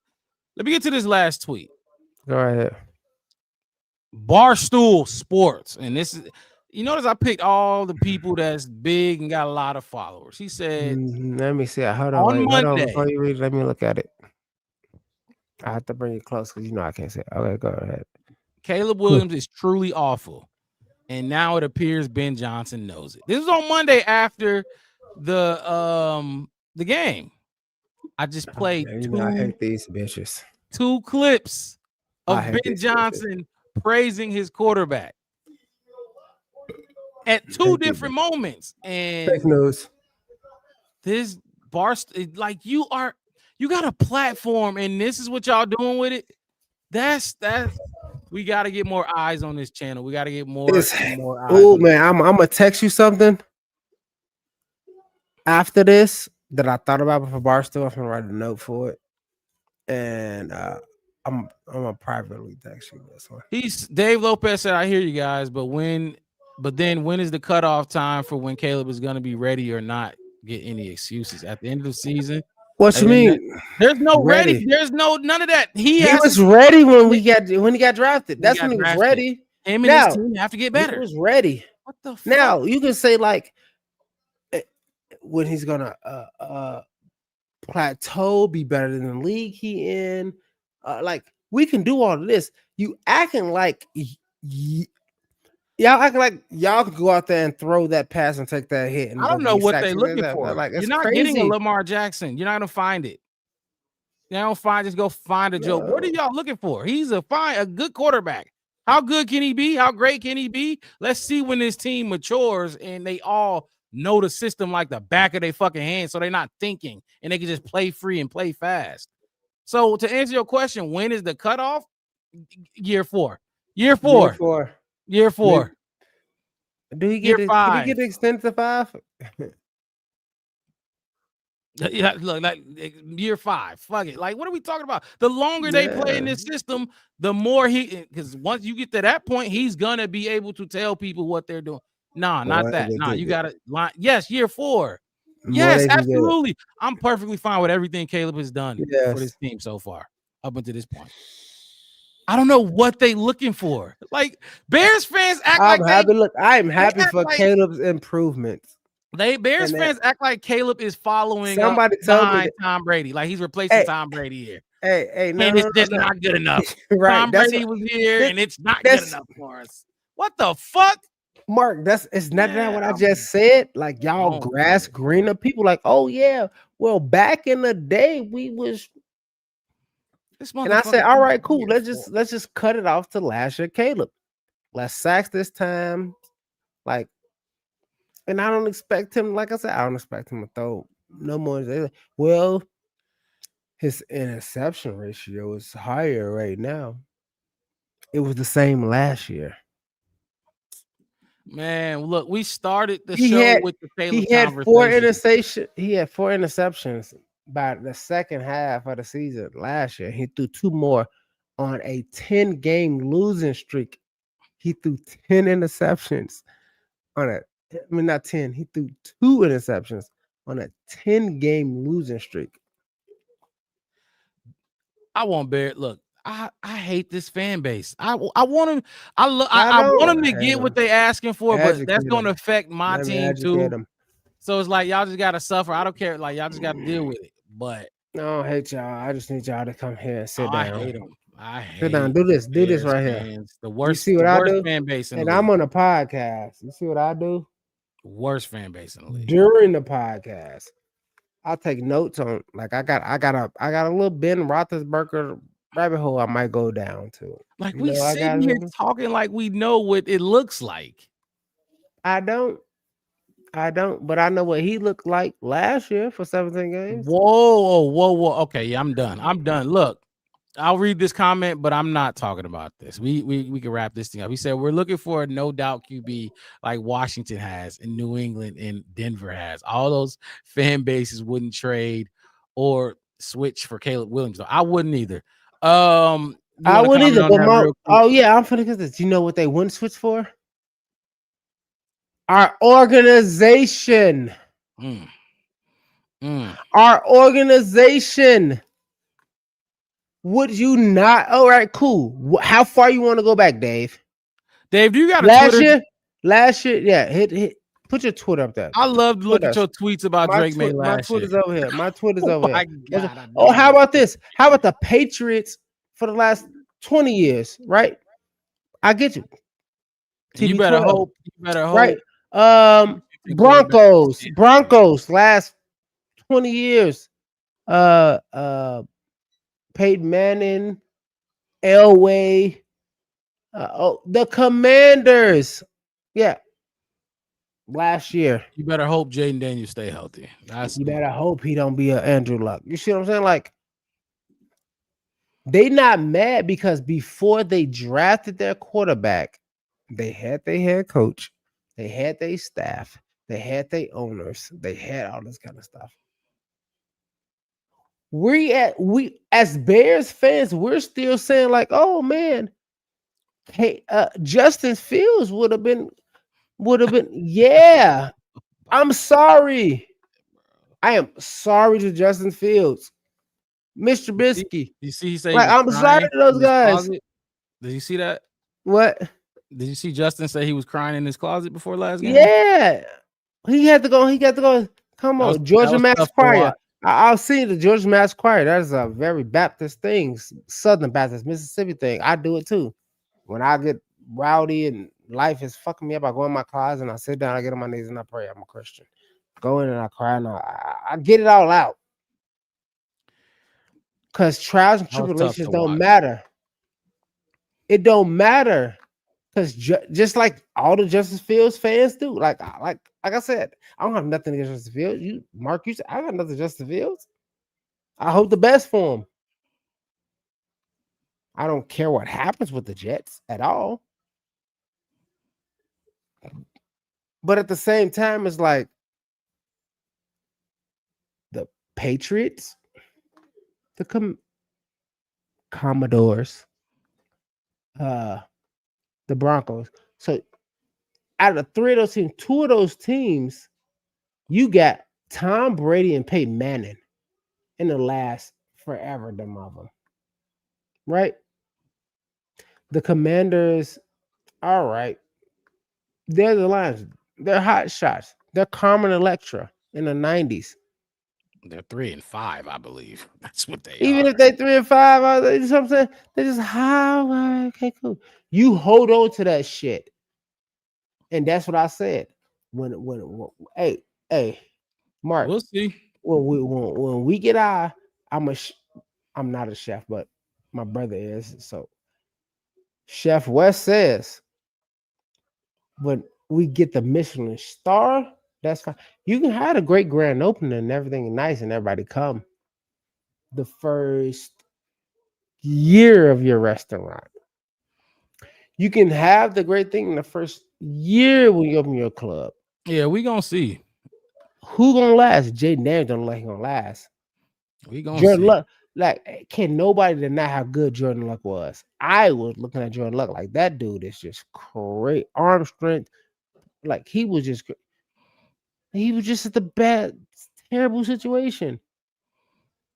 The NFL, the Shield lost a great quarterback in less than 10 fucking years. It was a drive-by shooting in the hood. Young one gone. You know what I mean? Who are you talking about? Andrew Luck. Oh. How good Andrew Luck is. Nobody cannot say how good Andrew Luck is. Or was at the end of the day. Andrew Luck was great. Like, dang. But the Colts organization, we gonna see. We gonna get you our see what I'm chance. saying? Caleb gonna show him. I'm telling you. Caleb, I that's have what I no doubt said. in my mind. What did I say about an hour ago, Mark? I said when all y'all start buying all the jerseys and buying all the paraphernalia and going this and that and blah blah blah blah blah, I come back right here or over there. There you go. Yeah, I can't. I think you over there. Over there. Because my window is just opposite for me. Because I wanted my shit to be so you can read the like bear cave thing. The fans don't know how to watch football. They don't know how to. It's okay. It's okay. But that's what I said. You can be fanatics. You can be stop fanatics. making these statements like y'all know what y'all talking about. Like y'all know Unless what's you're gonna actually go going and on. unless you're gonna go and do your research, pen and paper, dude. We Pen and live in a paper. society where people go against professionals. Like it's a person who's been doing this their whole life, and you seriously sitting on Twitter thinking you know more than this person who's Because been doing Colin Cowherd said it. It's crazy. Because Stephen A said it. Because Fox Sports said, "Oh yeah," and it's like, well, this guy was a quarterback in the NFL and he was trash. Don't get me like I even go off Dan Orlovsky. I watched Dan Orlovsky, Lions quarterback, and I remember like destroying him, right? And I watched him initially because I'm like, I remember us fucking you up. What do you guys say? And he started talking. And the thing about it was, it's not what he said, it's what he was given. He went back and was like, let me go into my closet. Hold on, baby. He went back to his closet like, this is my book from 1997 of what all the quarterbacks have to read and understand for. And I was like, oh shit, open it up. Let me see. Like, let me see the pages. Playbook. Yeah, let me Playbook. see. Let me see the thing. Give me the insight. And then most of y'all do the AWS and the stats and the PFFs and this and the third. You know what I'm saying? And like when I first started, I'm like, I test and I watch our team. And then I go to the stats and look and was like, just like most fans say, she will in my head, she right. Most fans wanna say like, oh, this like I look at the stats. I looked at Rome got his 115. Caleb was like I said, almost 300. But then when I say that, somebody comes like, well, this was garbage time, and this was this, and this was that. And it's like every stat count until the end of the game. Because what if he did that garbage time stat? Boom, came back, onside kick. We got the ball back. Boom, oh, missed field goal. Then we got the ball back. And then we won by 2. That's why I don't understand the garbage time stat. Look, it is what it is. Like I said, we gon' give it some time. He'll be here, and he gonna get enough time to prove all the haters wrong. But all right, I think that is it for tonight. You know what it is. Let me see my list. I think we did. I think we're. Oh no, I got something for you because I knew you was gonna miss. I knew you was gonna fall out of it. Yeah, this is for all of these. All these. It's gonna take 2 seconds. So for all these, for Mark Rob, I got a question for you. Right. So we went over Matt, Caleb, CJ, the new acquisition, how bad we are. Do you know the 3 teams we play the next 3 weeks? Cincy, Giants, Vikes. Cincy, Giants, Vikes. Now, my question to you is, do you think those are 3? Because after that, it gets tough kind of every other game. We'll talk about it next week, but we'll talk about it next week. But I feel like these are the 3 games we need to win. I counted these as all as wins. Do you think these should be all wins? We got Joe Flacco, who might not play 50-50 AC ligament, whatever cuff tear hurt in his throwing arm, shoulder, or whatever. We got Jackson Dart with no neighbors, no Scatterboo, just him in that defensive line. And then we got Minnesota, who has been hemorrhaging since we gave them a lucky ass fucking win. Because a lot of people won't say what I say. I say that Minnesota win was a lucky fucking week one win. Yeah, absolutely. It was fluky. I think we should look if we are hurt and banged up, if we don't get Tyreek back for real, like if he misses any of those games, I don't know if we gonna win for real. Like I don't know. I have to see. But my whole thing, do you think those are because I think, and I want to say, I think all things is I think we need to win all 3 of those simply because if we win all 3 of those, we will be 7-3. Right? Yeah. And whatever happens after that, that solidifies us like as a organization. Like, hey, look, we're 2 games better than we was last year. Yada yada yada. You see what I'm saying? Because those are 3 easiest ones that I see. You gotta. Well, look, we're favored. I think the only other game we was favored in was the Saints game this year. That's the only other game we was favored. Yeah. We was for all people could talk all that shit about Tyler. We were underdogs even with Tyler Huntley. Tyler Huntley. Vegas left us underdogs because win the games you favored in. You know why? Because Jim Harbaugh, the Ravens organization, it's the Ravens organization. Like I told, that's why when they like Ben was success. It's like the organization was success. We didn't have our cornerbacks. That's Tyler Huntley ain't no punk. Like I was said, Caleb would have killed that defense that day. Tyler Hunter started for three different teams. Yeah, like for 3 games on 3 different teams, 6 games total. He's played a lot of football. He played a lot of fucking football, so he know what to do.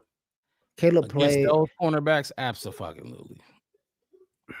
Like I said, Snoop had maybe the exact same amount of starts. I think probably let's call it 20 starts in his career. Right, I'm just guessing on 3 different teams. Starts, but he was backed up to, let's call it 35, 40 different games. We got to watch and learn and scheme. Like, that other bitch ass nigga, Jordan Love. I don't mean it anyway, but the other player, Jordan Love, like who got to sit back and watch for a while to just study and learn and kick it and not have pressure and then figure it out. You see what I'm saying? I don't know too many quarterbacks that wasn't gonna put up 30 on that defense last week. So, like I said, only Jake Browning. As long as we got our guys, I think I feel pretty good. I think we're gonna be favored in the next 2 games. I'm just saying, do you think the next 3 is like must win? That's my question. Must win? Nah, I'm not gonna say must win. All right. I don't think so. At 4-3, we went 5-12 last year, so let's just say we're gonna win more than 5 games this year. 4-13. Okay. Yeah. Like I'm just saying, I think this is the gap that we get that and everything improve. Else, the bonus. No, and improve. Like these games right here is gonna, because we can beat these teams we could beat these teams injured. Is what I feel like. Hopefully, I know for the Giants for sure. I don't know about Cincy. If Tyreek don't play, I don't know, man. I think we'll beat Minnesota injured too. Because Nashawn was on JJ week 1. I don't know. Okay, They got we'll Jordan see. Addison back. I don't know. All right, cool. Addison is street in Chicago. I hate this defense because our that's the strength of our defense is our DBs, and if we don't got that, we damn sure ain't got no D line. So I don't know what we'll have. And then okay, if Caleb in the offense gonna have to go put up 30 plus points, and that's the only way we gonna win in that scenario. But I just feel like we gotta try to run. We have to dedicate 20. Oh yeah, that gotta be the identity. 20, That's the 25 identity runs for sure. But all right, we gonna go ahead and get up out of here. Let me see. Let me check. Out just for everybody know, for your best friend Joe Flacco next week is 50-50. So 50-50 chance for Browning. If we learn anything with Jamar and Snoop Huntley. Them is the darkest. Oh, okay. I about to say I couldn't even see him. No, I was talking about the emojis. I couldn't see him. Oh yeah, hey, I'm gonna text you. But yeah, also go troll Barstool, man. Go let them know that they facts is wrong. I'm gonna troll everybody this week. I know you is. I'm telling you what the fuck I want. My man Dave, Dan, the truth, everybody that comes in constantly. Go in there and fact check them. I'm telling you so much. Fact check they ass and watch them shake. Cause who you see me that picture? You and who you was on to? Mark Carmen. Mark Carmen. He hit you up because he wanted to know what it is. And I was so jealous a little bit. Not jealous. I hate that word. Because jealous means I was jealous. I would have lit his ass up. Like, let me tell you where you're wrong at, my dog. But I'm on a ass. Pause. Thanks, man. Hit the like button, subscribe to the channel, the Black Twitter Bear with us, baby. Podcast. One word, no spaces. We go live twice a week, Wednesday nights. Post game shows out every single game. I'm your host, Mark Rob. My co-host in the building with me, Chef Wes. Hoorah. Everybody, Wes just named all y'all off. Dave, Bear Truth, whatever the fuck I want. Everybody, Mark is mixed. Oh, y'all. Mark is mixed. Mark, straight shooter, no chaser. Appreciate y'all being in the chat as always. AC. Much love, much love. Y'all have a good rest of y'all night. We gone. We out of here. Take them. Peace.